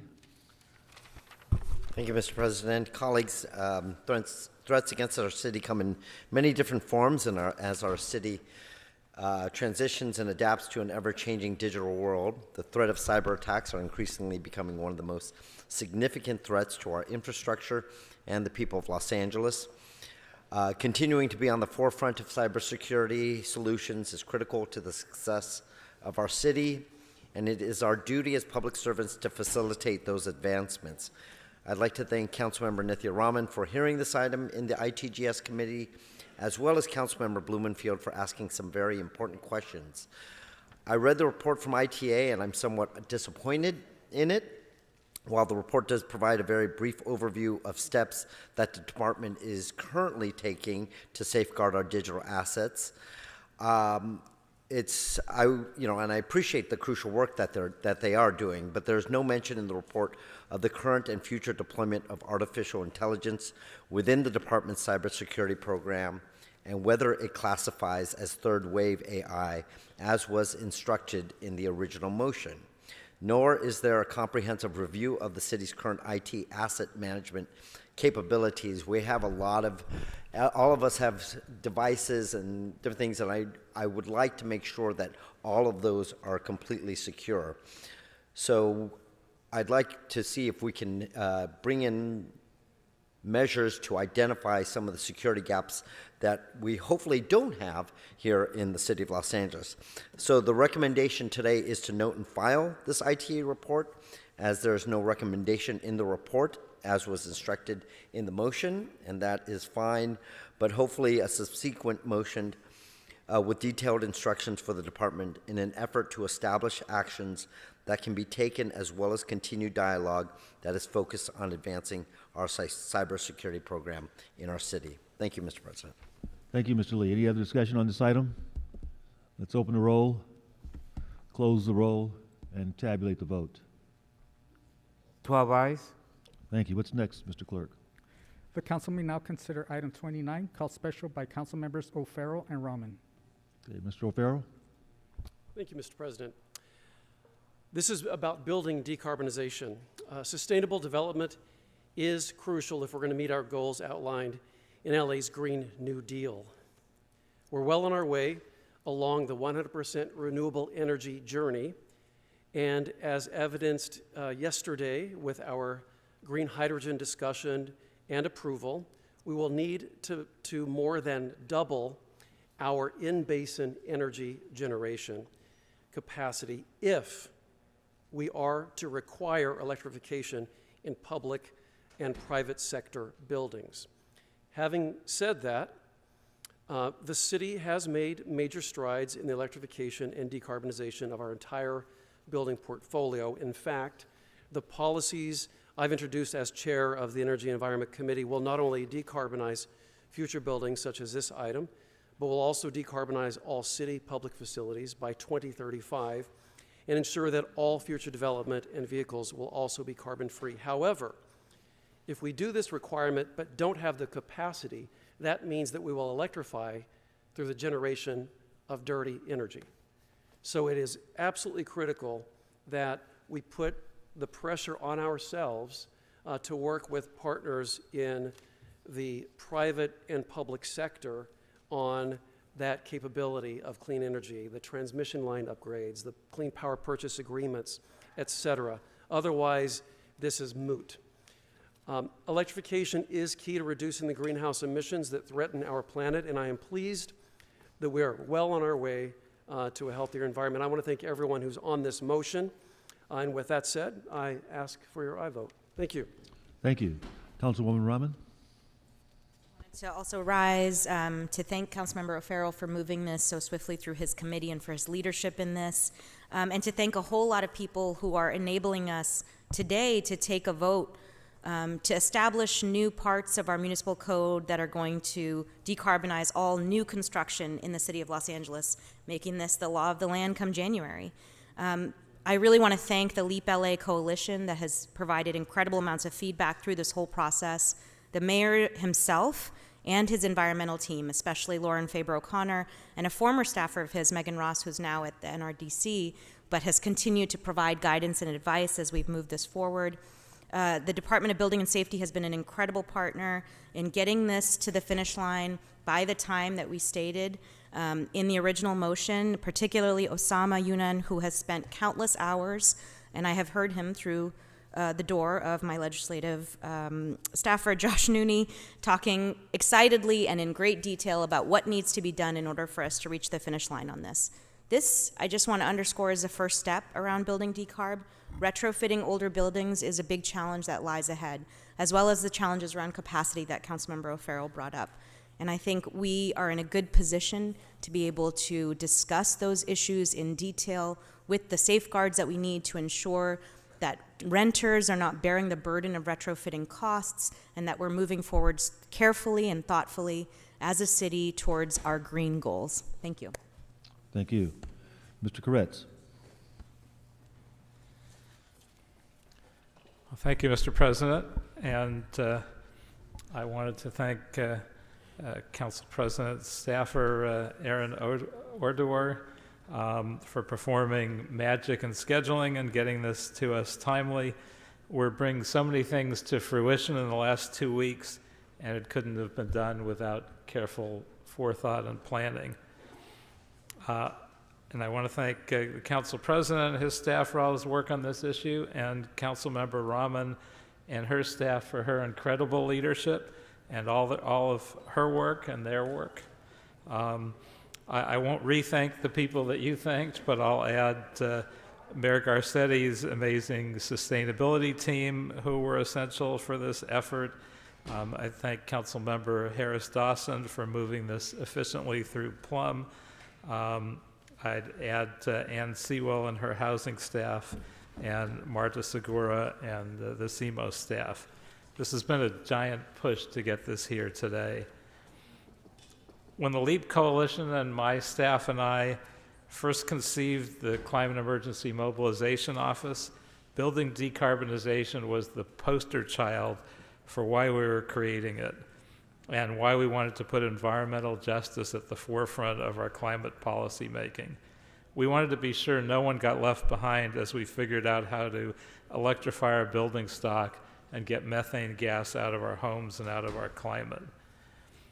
And when I introduced my original motion, including both new and existing building decarbonization, We had been working with stakeholders for 3 years to get to that point of introduction. The CMO team, working with the Liberty Hill Foundation, launched the Equity LA series, community outreach into our most vulnerable populations to dive deeply into how building decarbonization policies would impact them. And they did a terrific job, but they also underlined how extremely complicated electrification of existing buildings would be. And we very much wanted to move the existing policies along as fast as the new building policy we had introduced separately with and at the urging of Councilmember Rahman, but there was too much to consider and we needed more time to really get it right. So I'm sad to say we'll have to leave that one in the hands of the new council, but I have high hopes for my successor, Katie Yaroslavsky, and others that will be on the council in the coming years, and so I'm sure they will be able to get it right. But I'm pleased we're able to get this one across the finish line today, and with the oil drilling ban last Friday, the styrofoam and comprehensive plastics legislation yesterday, and this one today, the council has performed an astonishing, historic hat trick of climate action.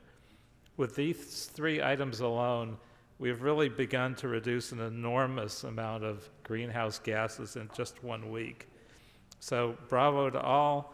Thank you to all of my colleagues and staff for a real team effort.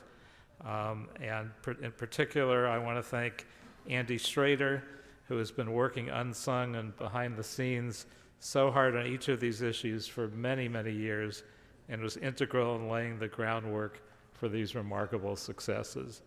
So I thank everyone and ask for your aye vote. Okay, thank you. Any other discussion on this item, this landmark item that will be a positive addition to improving the quality of life for all of our community? Any more discussion? Let's open the roll, close the roll, and tabulate the vote. 12 ayes. Okay, thank you. Item 32, Mr. Clerk. Yes, Mr. President, item 32, which is a declaration of emergency for COVID-19 with an amending motion presented by Councilmember Krikorian.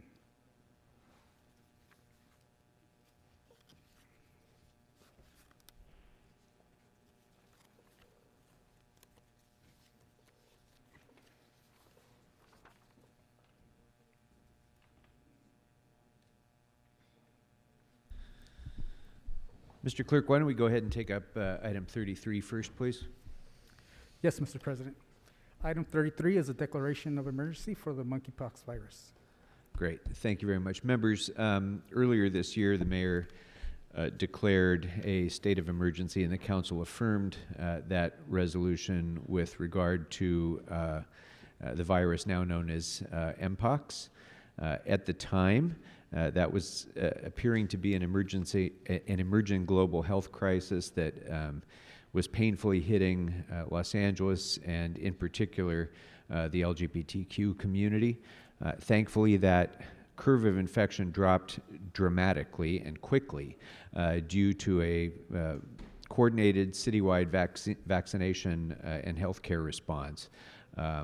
And so, because more than 73,000 vaccines have been administered in LA County, infections have dropped dramatically and consistently since mid-August, and it seems clear now that the findings necessary to support an emergency declaration are no longer the case, and that continuing to address the challenges of the Mpox virus can be done with the normal governmental processes that are available to us. So I'm comfortable ending the emergency declaration today, and I urge members to vote no on it. Is there any discussion on that item? Seeing none, let's go ahead and open the roll, close the roll, and tabulate the votes. 5 ayes, 7 noes.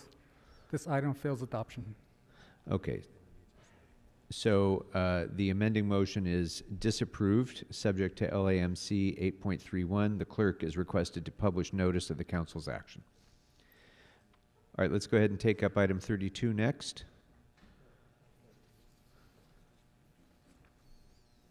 Item 32 is a declaration of emergency for the COVID-19 with an amending motion by Councilmember Krikorian.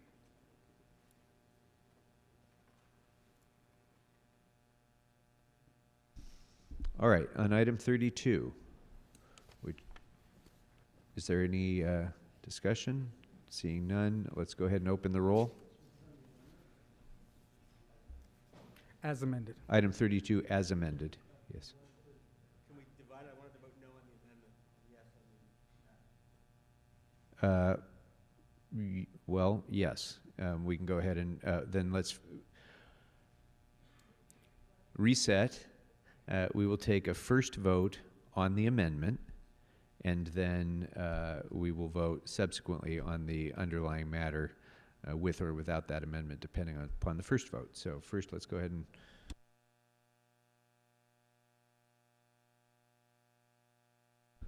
Okay, so we'll take discussion first on the amendment. Mr. Koretz, did you want to be heard on the amendment? No, I just thought you should clarify for the public what the amendment is and what the main motion is.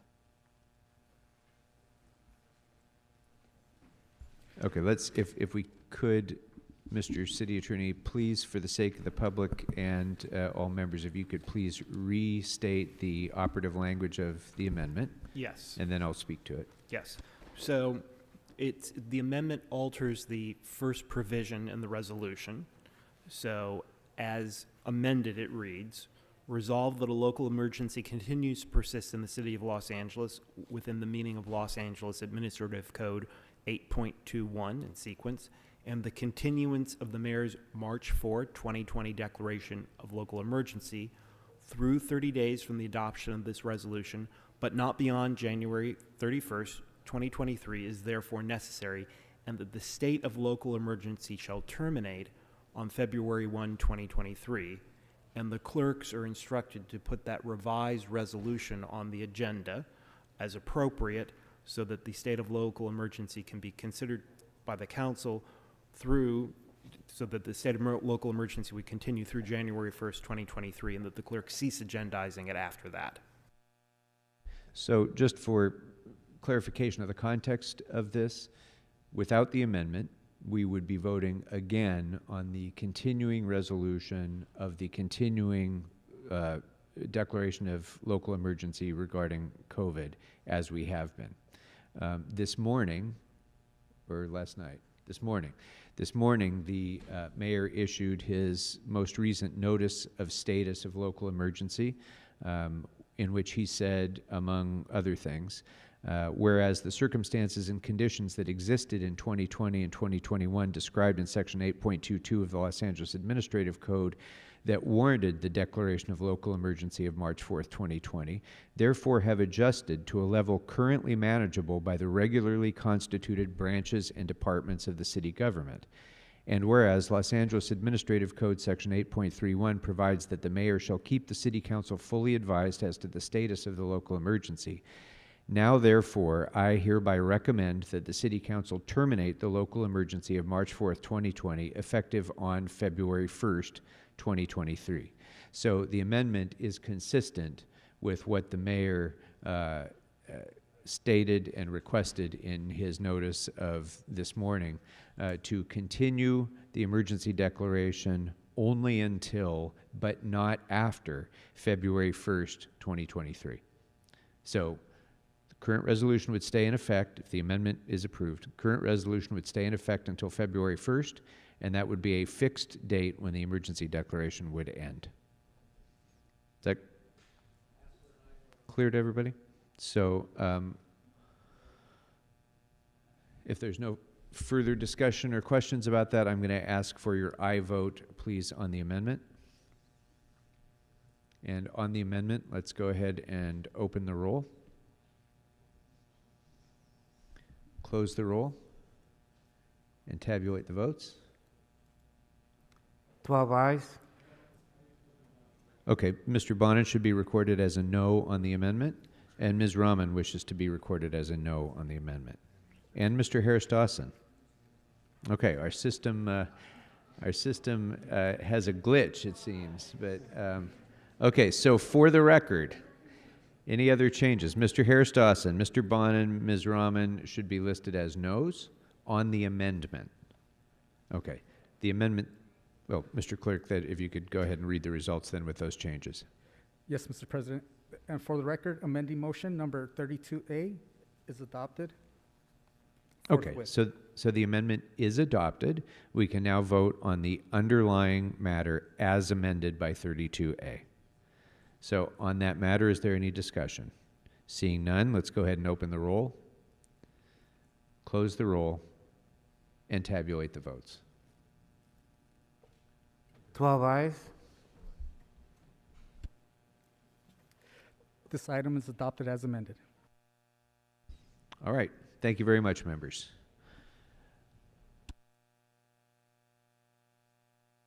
Okay, that'll take us next to item number 31. That was called special for a separate vote, so I don't think there's any discussion required. Let's go ahead and open the roll, close the roll, and tabulate the votes. 11 ayes, 1 no. All right, let's go next to item number 2, which includes the substitute motion introduced by Mr. Koretz and already read into the record. On that matter, is there any discussion? Seeing none, let's go ahead and open the roll, close the roll, and tabulate the votes. 12 ayes. I'm sorry, I should have clarified. The first vote should be on whether to substitute. So let's go ahead and strike that vote without objection. Let's open the roll on whether to substitute, close the roll, and tabulate the votes. 12 ayes. All right, now we may proceed with a vote on the substitute motion, which is before us. On that matter, open the roll, close the roll, and tabulate the votes. 12 ayes. Thank you. Item number 35, Mr. Harris-Dawson had already introduced a substitute motion, which is before you, so this is a two-vote process again. The first vote is on whether to substitute. So on whether to substitute, let's go ahead and open the roll, close the roll, and tabulate the votes. 11 ayes.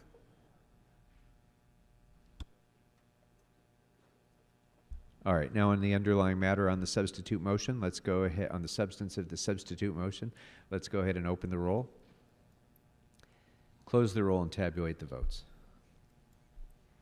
11 ayes. Thank you. That'll take us next to item number 39, and on that matter, Mr. City Attorney, I think we need to read in the settlement. So the revised city attorney report of December 5th, the recommendation is to settle the matter in its totality, expending $364,573.50. All right, so on that settlement, let's go ahead and open the roll, close the roll, and tabulate the votes. 10 ayes, 1 no.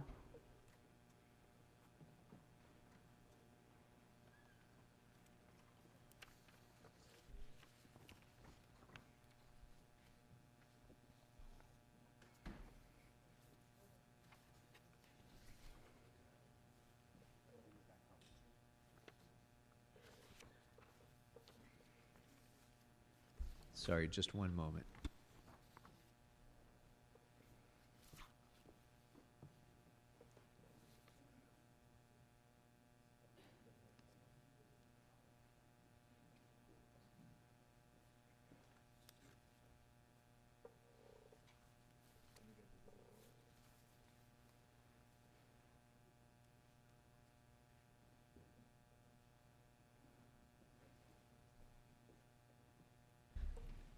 All right, thank you, members. So as we go into member announcements, one of the announcements that I suppose should go without saying is that this is the day, well, this isn't the day, but the day is soon coming where we will be saying farewell to our longtime colleague, Mike Bonin, who will be soon departing from the council in body, but certainly not in spirit. And we have, I believe we have a video that we're ready to tee up with some of the reflections of some folks about Mike. So let's go ahead and tee that up. Through an incredibly hard fight with Mike stands by his morals. Through an incredibly hard fight with incredibly hard issues upon him, Mike did what was right, and he continues to do what is right. He stood with us during some of the roughest times the city has seen, fighting for workers, fighting for tenants, fighting for transit riders. Mike is someone who started somewhere with his policy, but over time has evolved by including and listening to what his community has said, what people in Los Angeles have said. And that's something that I want to take with me. This is a council member who says we need to have a city where everyone not only survives but thrives, where everyone actually has a place they can call home. I am so proud of him because he changed not just our district but all of districts by being with workers side by side. He would just keep going, and he would fight and fight and fight for what was important to him. And we always joked about a Mike Bonin-shaped hole in a wall when he ran through it. It's not easy being the first progressive, the first of anything. And so we're just simply following in his footsteps because he really paved the way. Mike was an incredibly courageous leader at City Hall. He always stood up for the most vulnerable people, even when he paid incredible political costs for it, and he never stopped doing it. He was very supportive of all the work that we did, from the kids' equity marches in January to being out on the corners with us at rallies and really showing up for the community, and that's most important. To me, Mike Bonin is an inspiration. I'm a gay man, and certainly seeing him as a father and have to go through the challenges of running for office. And I really love that he was out to make sure that he was representing the people who came out there to elect him. And really, when I felt like Mike was on the side of low-income folks, unhoused folks, is when he started to be a lone voice and to take bigger challenges and to be bold and to take solo votes. And that's what I really appreciate about him most. Mike Bonin has been our environmental champion at LA City Council. He's held it down in the West Side when it comes to shutting down dirty and dangerous fossil fuel infrastructure.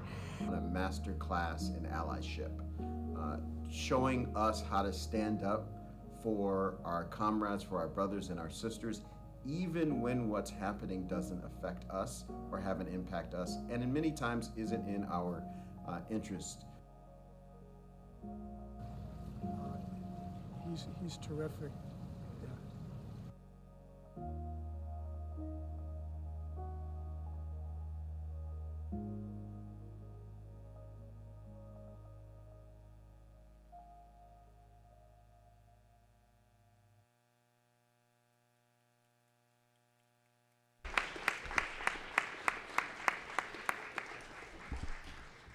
Well, it's a dramatic fade to black, but we're not quite doing that yet. Mike, when I started in the council, you were already a seasoned City Hall veteran, having been here and helping to shape policy long before you were elected. And I have to say that your record of service is tremendous, but so also is the record that and the legacy that you leave of the style of leadership that you've brought to this council. I think it has been one of my great privileges to be able to fight along with you and to fight against you, because in both respects, my work has been made better. We've worked on some of the biggest things that have happened in this city together. The minimum wage increase, the budget. You served on the Budget and Finance Committee virtually throughout my entire time as chairman. And before I was on that, you were serving as Bill Rosenthal's budget aide. So all of the work that we've done to survive 2 recessions and to bring the city back from the precipice. You've been in the center of that and always helping to guide us in a responsible way at the same time that you've ensured that our budget best reflects the important priorities of the people of this city and the values of the people of this city.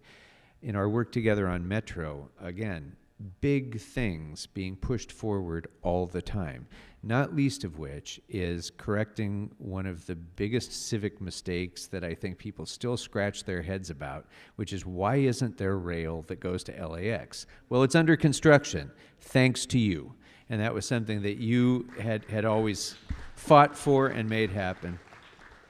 The coming complete electrification of MTA's entire fleet. It's a monumental achievement, again, that helps inspire the rest of the country and other transit agencies to move towards fighting against climate change. The complete revamp of all bus routes in the city of Los Angeles through in the county of Los Angeles through the Next Gen program, also a way to provide better service to the people of this county that you had long been a champion of. You're, of course, famous for your advocacy on traffic safety and on trying to save lives in this city against traffic violence, especially those who are pedestrians or bicyclists. While our work certainly continues there and we have so much left to do, I think your leadership has really helped to frame those issues in a way that has brought them to the fore and made them a priority for everyone. And then there's LA 100, which you and I and others stood together 7 years ago, I think now, and said, we're going to do this. And lo and behold, we're doing it. So in so many of these big things, it took speaking up in ways that people thought at the time might have been ambitious, might have been unattainable. But because of your advocacy and your concerted effort over all those years, you helped to make these things real. And I mentioned, we've fought together, we've fought against one another. In every respect, when you rise to speak, sometimes you'll see me across the horseshoe, vigorously nodding my heads. Sometimes you'll see me rolling my eyes, and but every time, no matter what it is that you're speaking about, I always stop to listen carefully, because I know that what you're going to say is going to be important to our discussion and to the outcome of our work.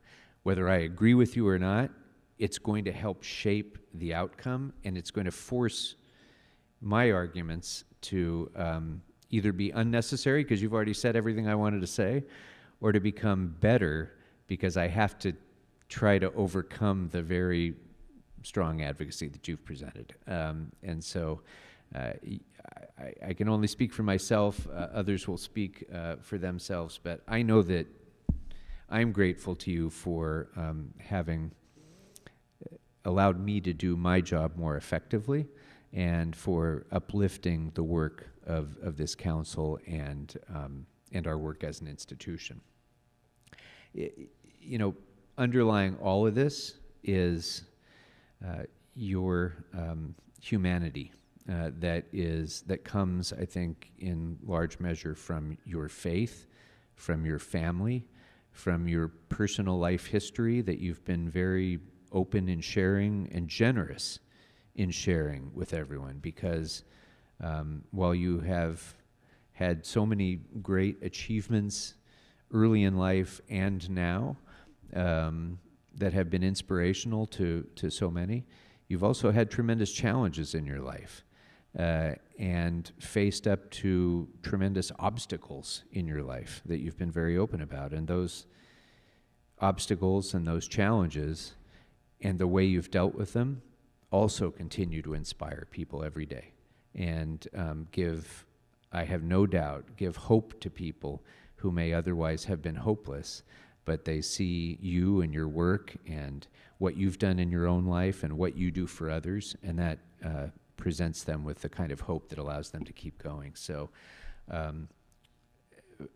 that, together with your family, of course, your husband Sean and your son Jacob, who've all been through so much with you, and in recent times been through some extraordinarily difficult days. They too inspire all of us, and I know that they too uplift you every day and make it possible for you to do your work. So to Sean, to Jacob, to your entire extended family, to your entire staff, many of whom are here, and especially to you, Mike, I just want to tell you how grateful I am for the privilege that it's been to be able to serve with you for all these years, and I wish you all the best.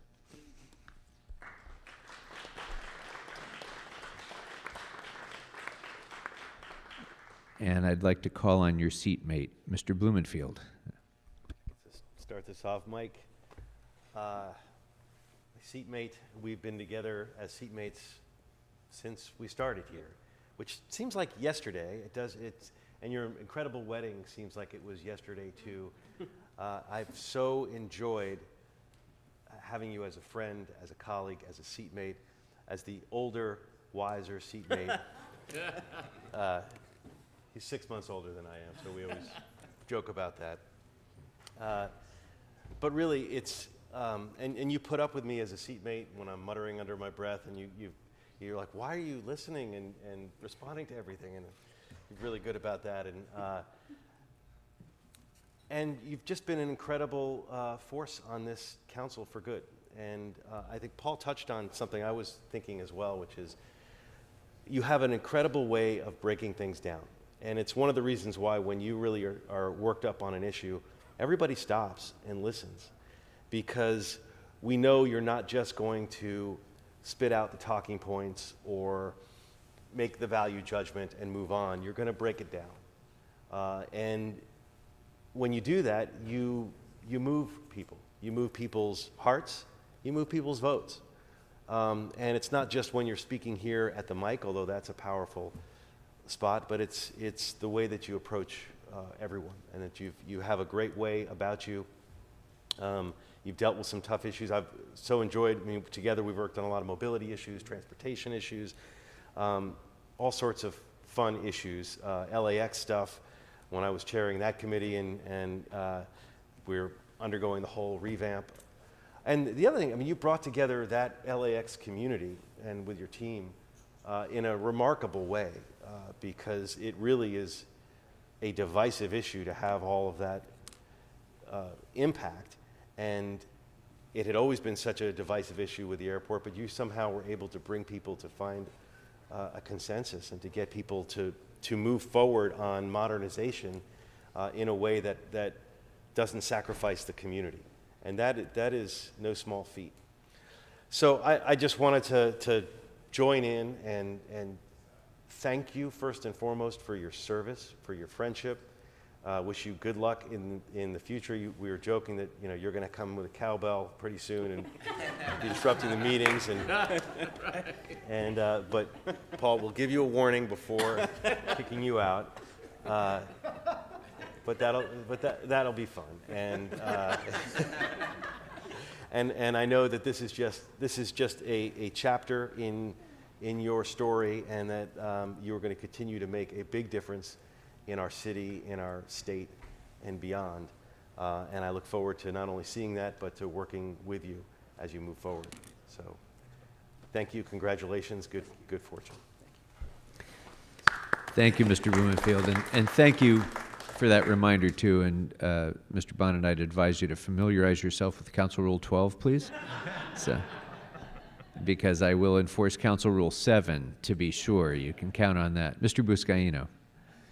Thank you. Well, Mike, I'll be joining you in the back and kind of countering some of the testimony. But I think yesterday you and I had some great exchange on not only our love for each other, but our mutual respect and the ability to agree to disagree rather, even today, but do so with grace. And for that, I'm so grateful, my brother, to you. And just know, members, council members, know that I had a front row seat here sitting next to Mike over these nearly 11 years of his passion, his commitment, how empathetic he was to solving the most pressing issues of the city.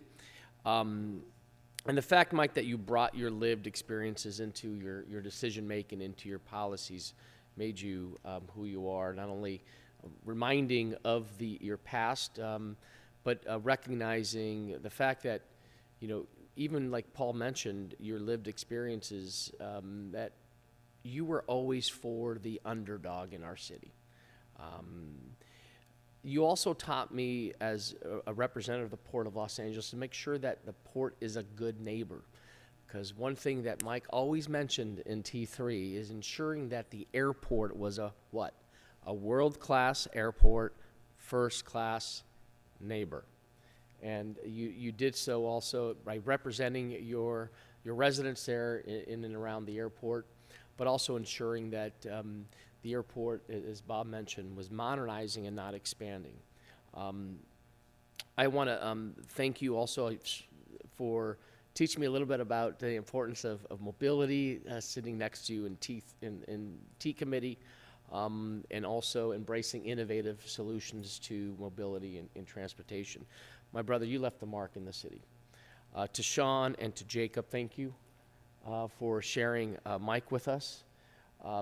As mentioned yesterday, Mike and I have this personal connection to our beloved San Pedro, and the fact that you're married to Sean, and that connection there was evident and reminded us that never forget where you came from and always bringing it home.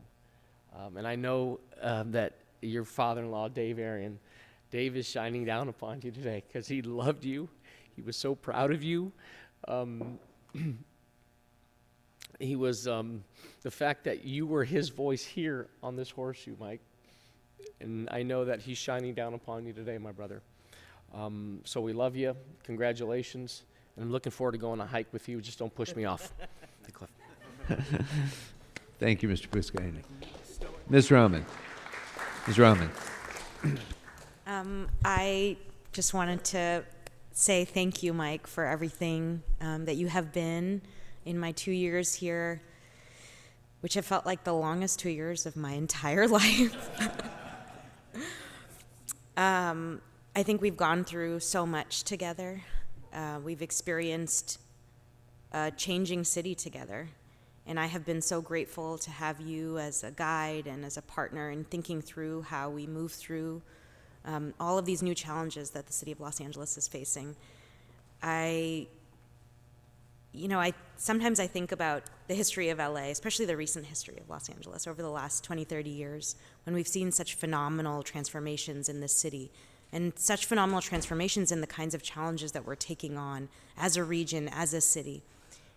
And you, to me, are the person who bridges an older way of operating in this city council and what I think has to be a new way of operating in Los Angeles, where we consider the decisions that we make here not just in the context of our district and our constituents, as we must in the full weight of that decision making, but to think about this in the context of all of these big regional problems that we're taking on. How does my decision to say yes or no today impact every single person in the county of Los Angeles?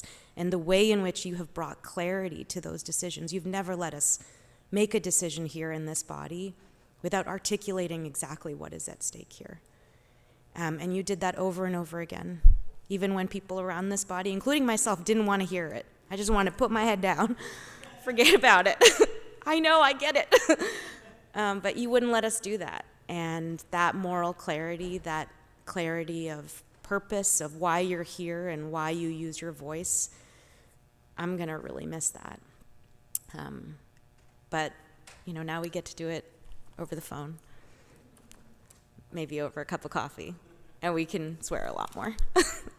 Thank you to you. Thank you to your whole family for weathering so much and for and for weathering that for the City of Los Angeles, and to everyone in the Council District 11 staff. Thank you so much for being a partner with us and thinking through what we move forward here in LA. Thank you. Ms. Hutt. The other Miss Hutt. No.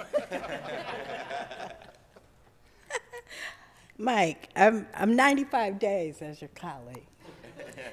And we have had a very emotional experience together. What I learned through the experience, oh, I can't believe I'm getting choked up, sorry. Pass the tissues down, I please, know, from no, Mike's desk and, of course, Joe's desk. I don't Joe needs a big supply, to too. be the crybaby councilwoman, but sometimes, you know, is that you lead with love. And learning to lead with love is probably one of the greatest gifts of anybody that works in this business, because it's a business. You don't forget about the little guy. And everything is a teachable moment because you explain why you're going in the direction that you're going. I'm hoping that in my future, I can lean on you with questions that Marquise can't answer. And I want to say that I think Jacob is lovely, and I felt like we really made a connection when we low-rided down Crenshaw at the Taste of Soul. So thank you for your service, and it's been really great, my 95 days. Thank you. God dog it. Thank you, Ms. Hutt. Mr. Harris Dawson. Thank you so much, Mr. Chair and members. Mike, tissue back. Let's put it in the middle. Michael, there's a lot to say, and I was on the video, so you should look at the uncut version because I go on and on and on, like I won't do today. But there's a lot to say about you personally, and the kind of friend that you are, and the kind of colleague and brother that you are. I remember my very first meeting with you. My ally said, "You got to go meet with this guy, Mike Bonin." And you said to me, "I'll take the meeting, but I'm not endorsing you." And I went up there planning to be there for 30 minutes, and I think it got dark outside, and City Hall was empty by the time we left. And it was the start of a very good relationship. It's important to me to place on the record your service in the historical context that I see it. When there are big social changes and big social movements, there are the people that till the soil before the change is actually made. There are all the abolitionists that fought over slavery before President Lincoln comes and initiates a demand for the end of slavery. There are thousands and thousands of women that demanded the right to vote before we actually got to the point where we had the right to vote. And when I think about your service, I think about this city, and I feel the precipice of change that we're on. And one day, we're going to house our neighbors, and we're going to get people off the street, and you're not going to be on the city council, but you will have absolutely laid the basis for that to happen. One day, hopefully by the time Jacob is driving, this won't be a city where if you grow up black and you drive a car, you expect to be pulled over by the police. One day we're going to get there, and you're not going to be on the city council, but you will have laid the basis for that to happen. At every turn I sat and watched you, having a choice to be the politician or even to be the councilman. You've always chosen to be the change agent at every step of the way, and that comes at a cost. When I think about you, I think about W.E.B. Du Bois and his talented 10th theory that there are folks who are talented that are people of conscience, and that they can get into leadership in society even though they have critiques of the flaws of society. But at a certain point, they got to choose their position or their conscience. And I watched you choose your conscience and look certain retaliation in the face and not blink. And so I think your courage should go down in the history of this city and be an example to all of us who dare try to call ourselves leaders in this city in this time period. So thank you so much. Thank you, Mr. Harris-Dawson. Ladies and gentlemen, Councilmember Mike Bonin. Oh, I'm sorry. Wait. I'm sorry. I'm so sorry. Mr. Lee first. I don't know if I kept pushing my button and they kept disappearing. I didn't know if they were like saying you didn't want me to speak on mic or. Now, Mike, I'm going to start this the same way I started this with Councilman Buscaino. It's great to know that I could always count on your vote. Not necessarily for it, the same thing, but Mike, people see that we vote differently on certain issues, but there are so many different issues that we do vote on together. But what people don't see is that when we walk outside, when we walk behind this building or outside these doors, that you and I, while we may have voted differently, I don't think we've ever treated each other differently.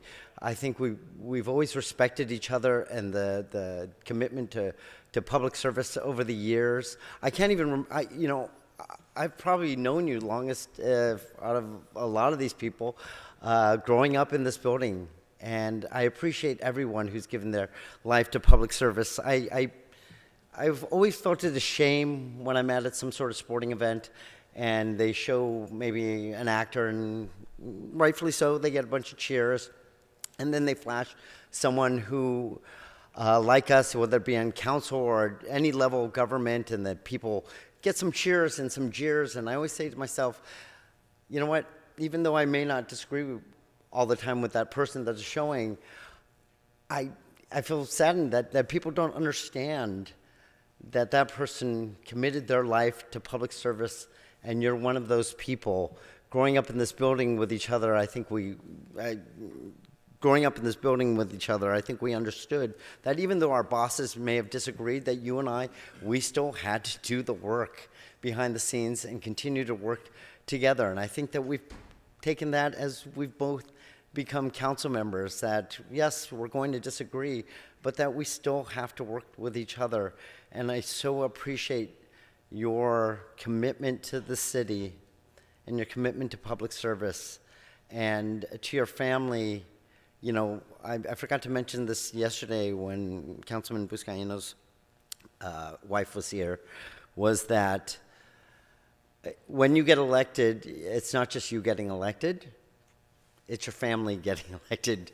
You make that choice as a family. So thank you to your family for their commitment. Also, to when you decided to throw your hat in the ring and run for the 11th. And Mike, we do share one common bond that most people don't know about, and that's our love for comic books that we both grew up with. I appreciate that whenever I went to your office, you proudly display that. But Mike, I hope you enjoy time outside this building. And I just want to say, even though, again, we're on different sides, I very much appreciate the love that you have for the city and your commitment to the people of the city. Thanks, Mike. Thank you very much, Mr. Lee. Councilmember Mike Bonin. Mike? Oh, okay, wait. So, ITA, we have an issue here. So, I apologize, Mr. Price. You know what? The only name on the queue is mine. And I'm good. So, Mr. Price. Well, I don't have a lot to say, but I just have something to say, Mike. We're going to just miss you so much.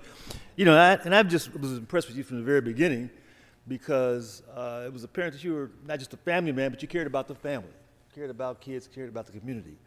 I remember when Dell and I had dinner with you and Sean, and we walked along the road. I can't remember where we ate, but I remember that we walked and had some good conversation and probably some wine. But it was clear that you really put people first, and those who are underserved, underrepresented first. And that's, as my colleagues have said, that's always an undercurrent in the positions that you've taken and the roles that you've played. And I learned of your real skills in a sort of backhanded way. You know, I served on the Inglewood Council in the late 90s, early 2000s, when the airport expansion, airport issues were just tearing the community apart. You know, you were able singularly, certainly with the groundwork laid by Rosendahl, but you were singularly able to really be a very positive force, bringing folks together, bringing different sides together, and most excitedly, bringing the rail to the airport, you know, something that we all have been waiting on for a very long time. So just, again, man, I just want to thank you for your service, for your commitment, for your family, and to know that you're always looking out for the best, not just for the city, but for those who really are in need. And as Councilman Lee pointed out, anyone who loves comic books like you do can't be all bad. So congratulations, keep up the work. We know you're going to be gone, but you're never going to be forgotten. So thank you. There you go. And now, without further ado, Councilmember Mike Bonin. Thank you.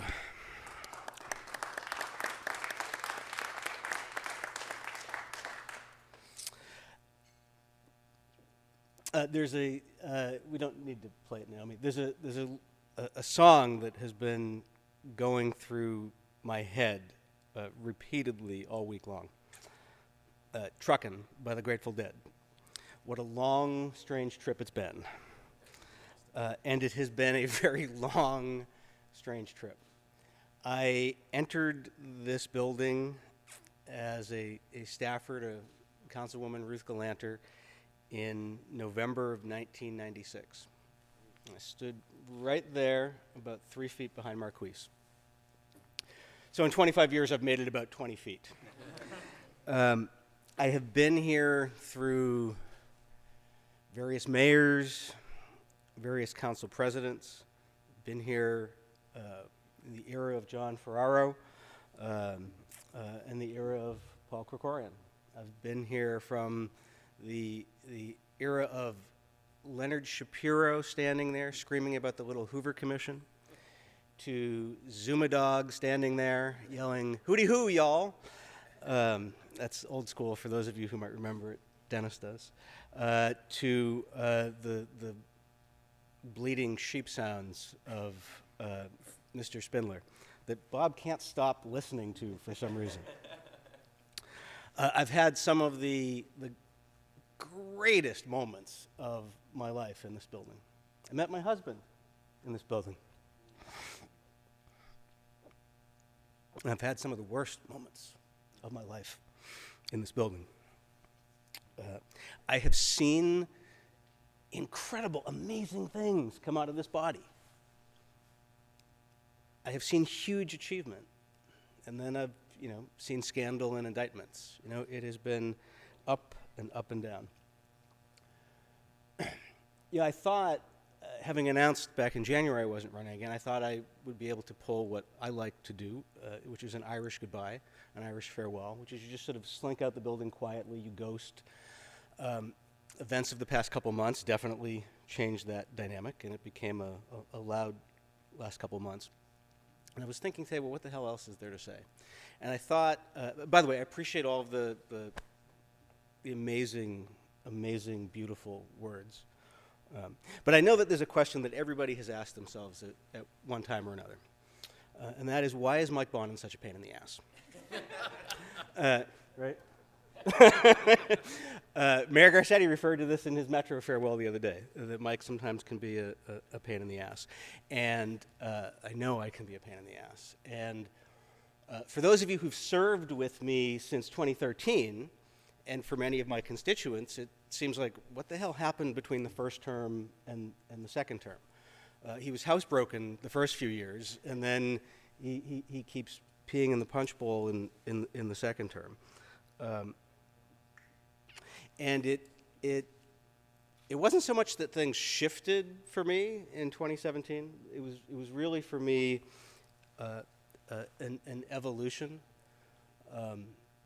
of trying to grow from a staffer into trying to fill this role. And I think over time I've I mean, my first term was a lot of fun. I mean, it was a blast. We got a lot of stuff done. I was popular. It was fun. I enjoyed it.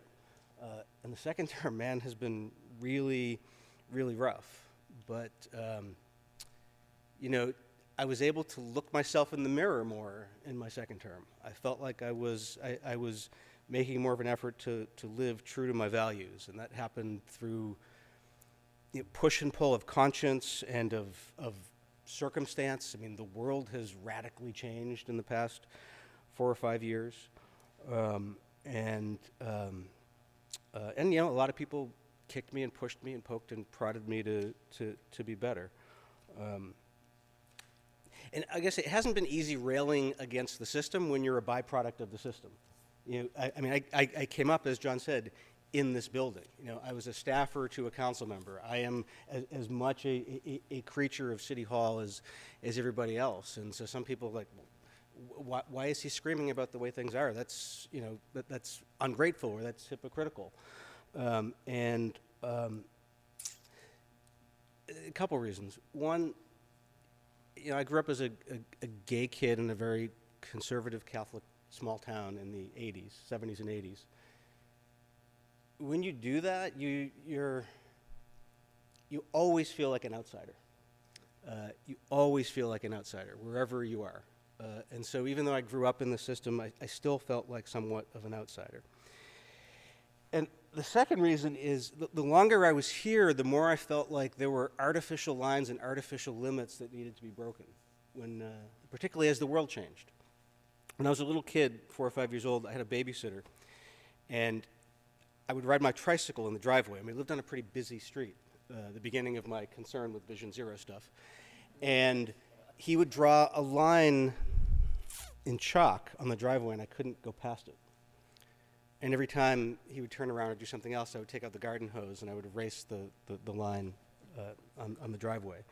And so often I felt like we're told that there's a limit to what we can do. The law says this, or the politics says this, or we can only do so much for renters, or we need to balance the issue of homelessness by doing this. So often I felt like we need to erase those lines, and we need to go bigger. And so I feel like I was guided by a couple different things. One, and I've talked about this before. When I was struggling with addiction, and when I was struggling with living on the streets, I really developed an appreciation for how easy it is to fall down and how easy it is to break. And the longer I've been in office, the more I've tried to draw myself to that memory and that experience, because I think that there is something, I think the best parts about us, all of us, are the broken parts. The best parts about us are the wounded parts. The best parts about us are the flawed parts. And when we see each other there and when we touch each other there, that's like holy. And I've tried to keep that in mind. The other is that because I got sober, I believe anything is possible, right? I mean, some people say, oh, we can only go this far, we can only do this, don't shoot so high. When you have struggled every day saying, all right, today is the day I'm going to quit this, and you keep falling down, and you keep falling down, and you keep falling down, when you eventually are able to get sober and do something else, you believe there's evidence in your life that anything is possible. Anything is possible. And I kept coming back to that. And the other thing, of course, was, when Sean and I became parents, there's a lot of parents on this body. You just become, a mama bear or a papa bear. I mean, you get fierce, and that redoubled my effort on climate change. And that made me, ashamed to walk Jacob to school past an encampment. It just drove me to figure out how to be impatient about doing stuff for the future. And one thing I don't talk about as much, I don't think, is I'm haunted by death.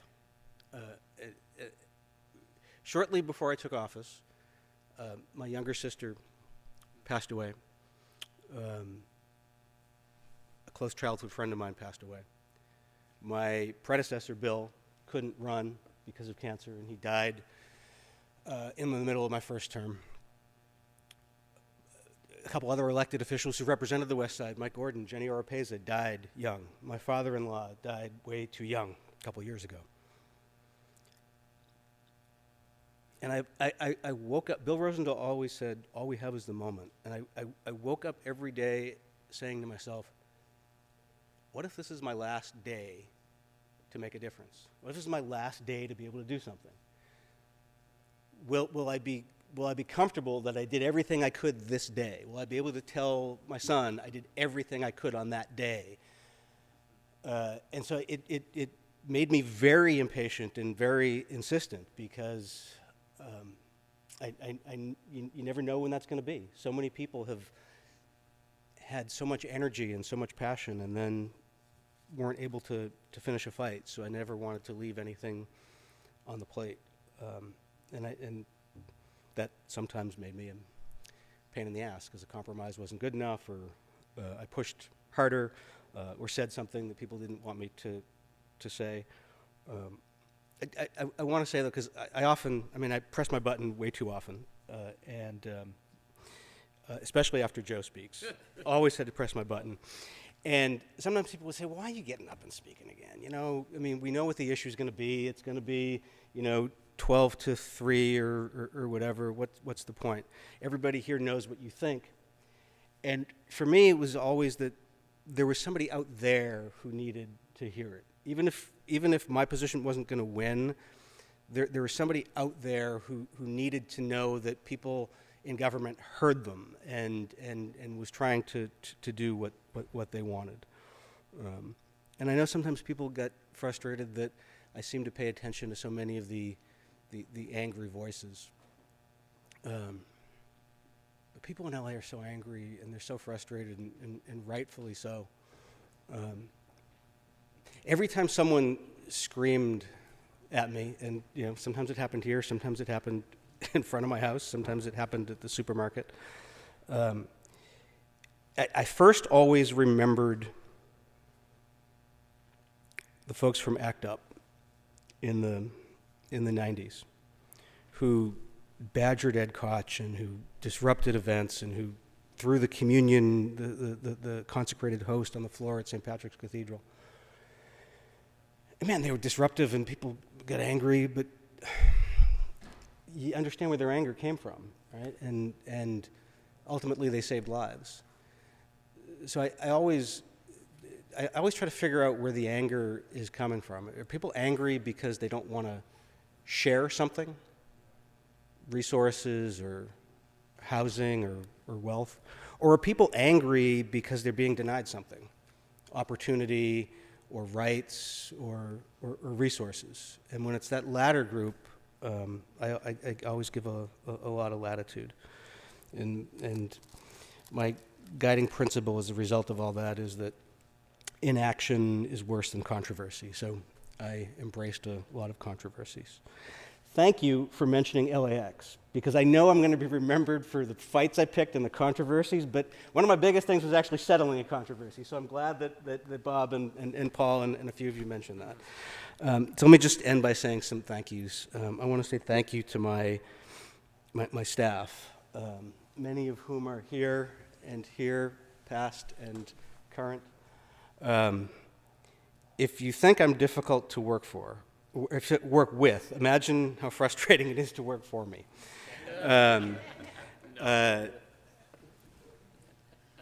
It got better after I became a dad because I wasn't up at 5 a.m. coming up with new ideas and sending out directives.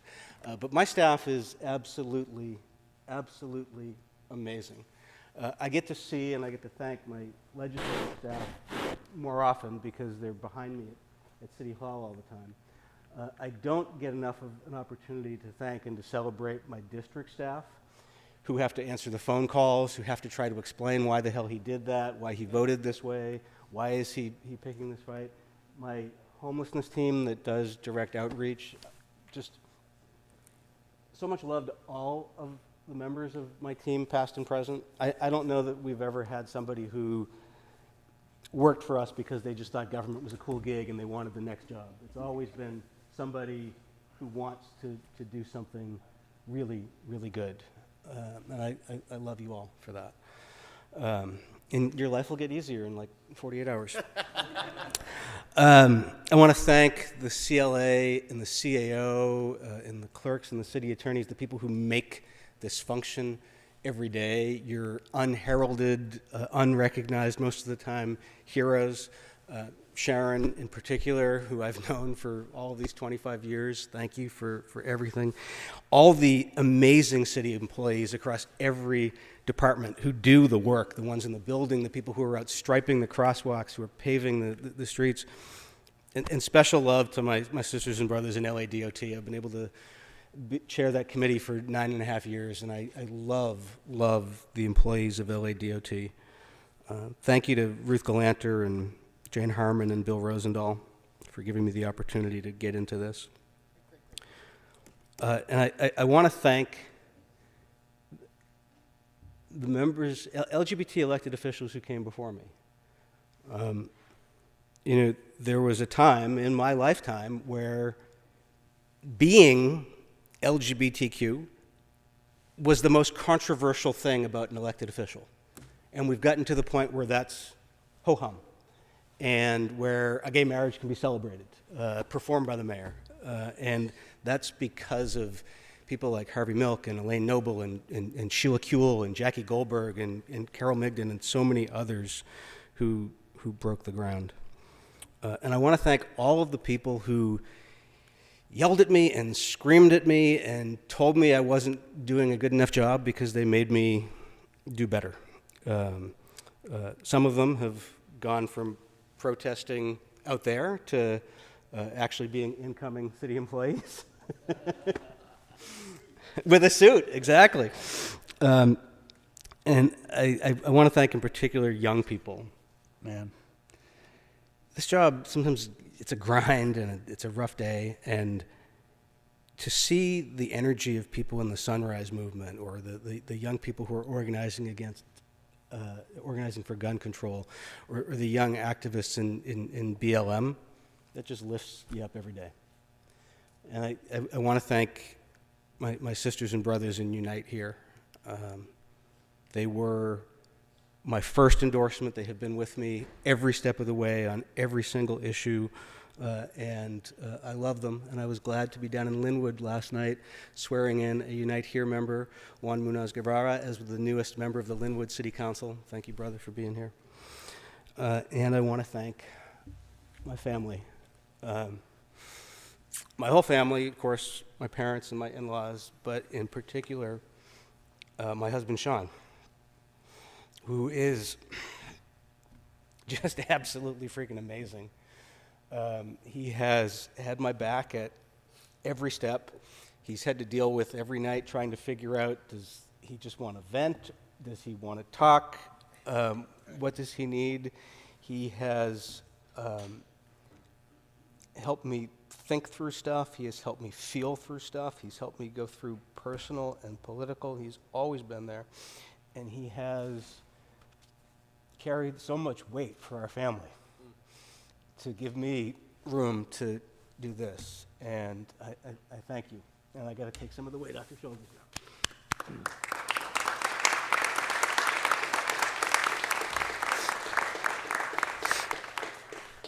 And he's in school, but I want to thank my little boy. So much of this has been about trying to make the world better for him, and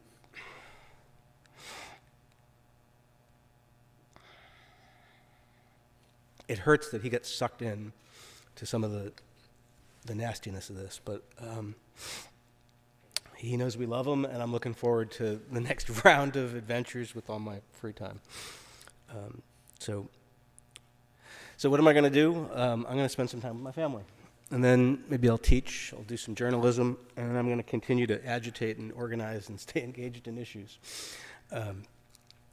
When I ran, I did so with a lot of hope and inspiration, and as I end, I do it with hope and inspiration, because I'm so amazed by what's happening in Los Angeles.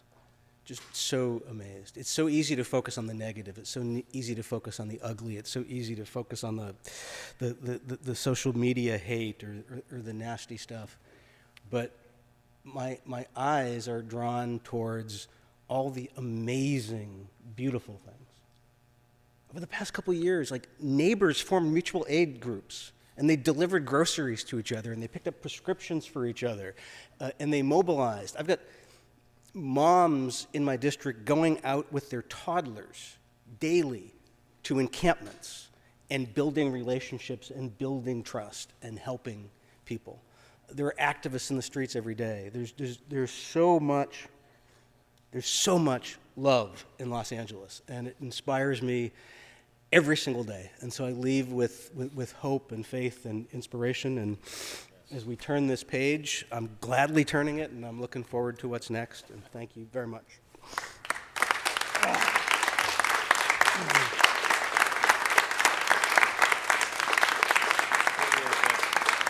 Thank you, brother.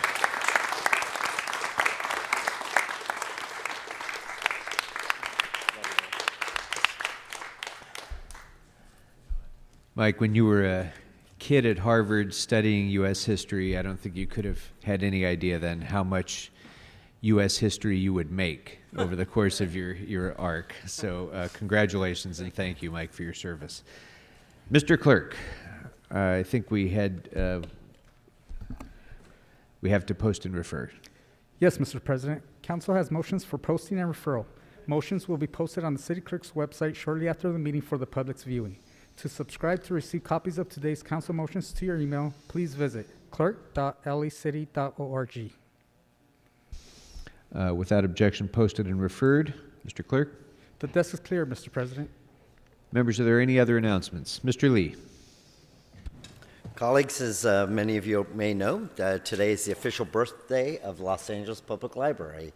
Today, the public library, LA's public library, is 150 years old. It was founded back in 1872.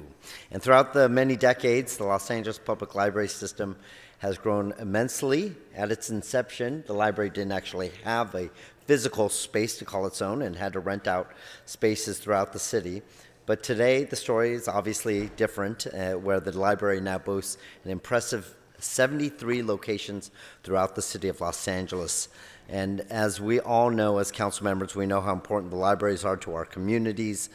They host book clubs, different organizations cultivating, working with our kids, cultivating a passion for art and literature. And they just offer hundreds of services, everything from online high school to musical rentals now. They seem to evolve through the years. Our libraries and the staff that operate them are definitely essential to our city. They are so essential, in fact, that when the coronavirus pandemic hit our city, more than 500 staff from the libraries throughout the city stepped up as disaster service workers to help the needs of our residents. So today, I just want to acknowledge the hundreds of people who keep our libraries going and continue to inspire people to learn and succeed in any endeavor they choose. We would not be where we are today without you, so know that we appreciate you and are pleased to celebrate you throughout this month. There are events being held throughout the city in different districts. I hope community members take advantage of those events. Thank you, Mr. President. Thank you very much. Mr. Blumenfield. I didn't press the button. All right. Are there any other announcements? I did just want to take a moment to note that, of course, today is December 7th, a date that in 1941 was recognized as a date that will live in infamy by President Roosevelt when Pearl Harbor was attacked, bringing the United States into World War II. And on behalf of the people of Los Angeles, I want to extend thanks and appreciation to the veterans of World War II who are still with us, who did so much to rescue the world from tyranny and oppression at that time. I also want to note that today is the anniversary of the earthquake that struck northern Armenia, the Gyumri and Spitak area in 1988, killing over 25,000 people when a 6.8 earthquake struck that area. It was, of course, a tragedy for Armenia, and many people who still live here in Los Angeles are survivors of that earthquake. But it was also a moment that helped to expedite the end of the Soviet Union and Armenia's step forward as an independent republic as well, with the support of the rest of the world. So we want to mark those anniversaries. Are there any other announcements, members? Are there any motions to adjourn?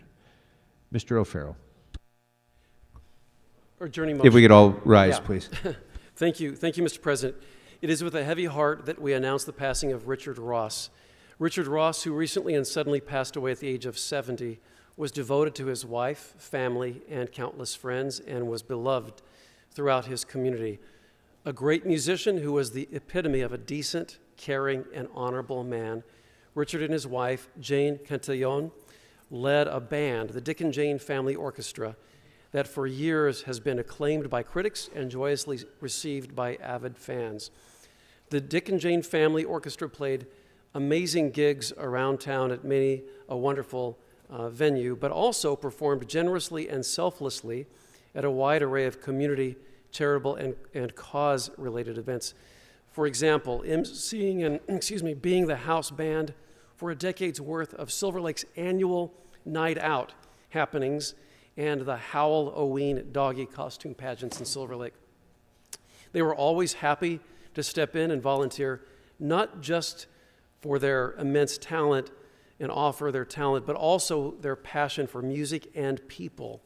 When they were performing, the audience was guaranteed to have a riveting experience that was wryly funny, moving, and just grand fun, with special guest artists often joining in.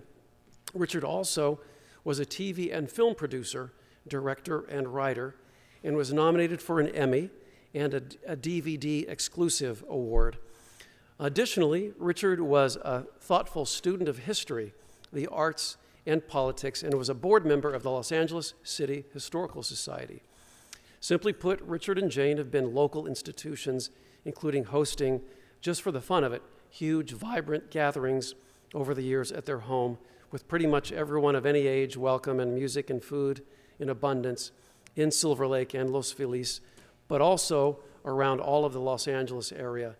Richard and Jane have been fiercely and yet humbly emblematic of our city's creative spirit and friendly ways.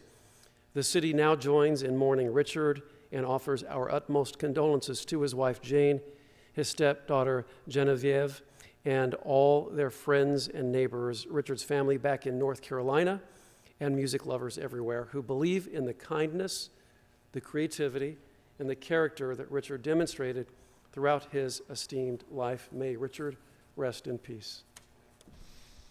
Thank you, Mr. O'Farrell. Ms. Rahman. I actually would just like to be added to that adjournment. I believe he was a CD4 resident, if I'm not mistaken. I think so, yeah. Very well. He'll be missed by his family and friends. Thank you. Thank you for those beautiful words.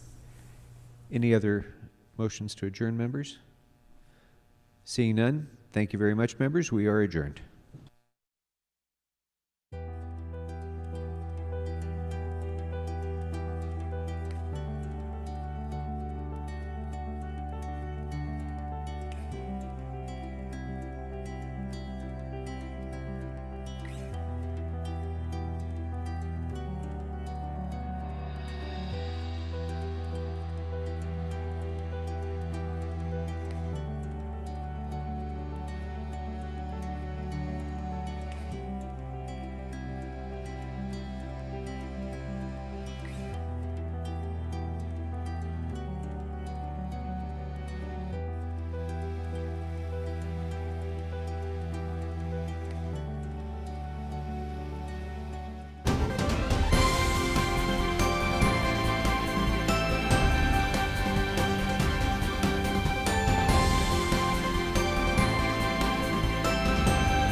pandemic.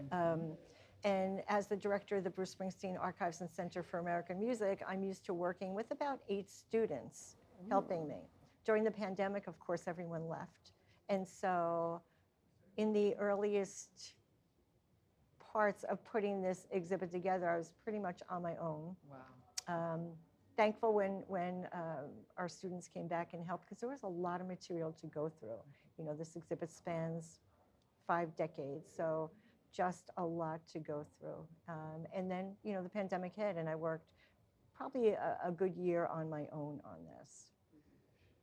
You know, reaching out, but it also gave me the opportunity to reach out to East Street Band members because they weren't working either. Oh. So we were able to do all the interviews we needed. These interviews were specific for this exhibit. So I was able to interview, of course, Bruce Springsteen, but also members of the East Street Band, Bruce's managers, Barbara Carr and John Landau, and others who were involved in the exhibit. It's a bright spot during that time, huh, to be able to do that. We got that done. Yeah. And the interviews are running here in the exhibit. So we have many interactive components. We want people to be engaged, be part of the whole process, learn a little bit about the process of putting a tour together and what happens on tour days. And so these were interviews that we were able to secure. We have 5 band members talking about what they do on a tour day. You know, when you wake up that morning, before you get to the stage, what does your day look like? And for each of them, it was very different. So we had performers who said, you know, I only feel comfortable when I'm on stage. I don't really do anything. And others who would say, well, I do this at 8 o'clock, and I do that at 9 o'clock, and that at 10 o'clock. So it was a different process for each band member, and I find that very interesting. We were also able to interview the East Street Band members about their thoughts on some of the iconic shows that we created. So, you know, we talk about Bruce Springsteen shows, but there are some that are more memorable than others. You know, the Berlin Wall and the Vietnam Veterans show, and so many. And so some of the East Street Band members were able to talk about those evenings as well and what it meant to them and why they were so special. Oh, that is very special. How closely do you work with artists here? We do on every level. So if it's something like an exhibit, oftentimes an artist, we always ask them, right? And they usually will appoint someone. In this case, with Eileen being the director of the archives, it was a perfect fit. But we often will work with a child, a longtime employee. We get the artist to engage for a while, but of course their time is often very scheduled. So on these sorts of things, we understand and are try to be as gracious as we can be, because it is, as Eileen said, these take 12 to 16 months for those things. We also work with artists for our public programs or education. Oftentimes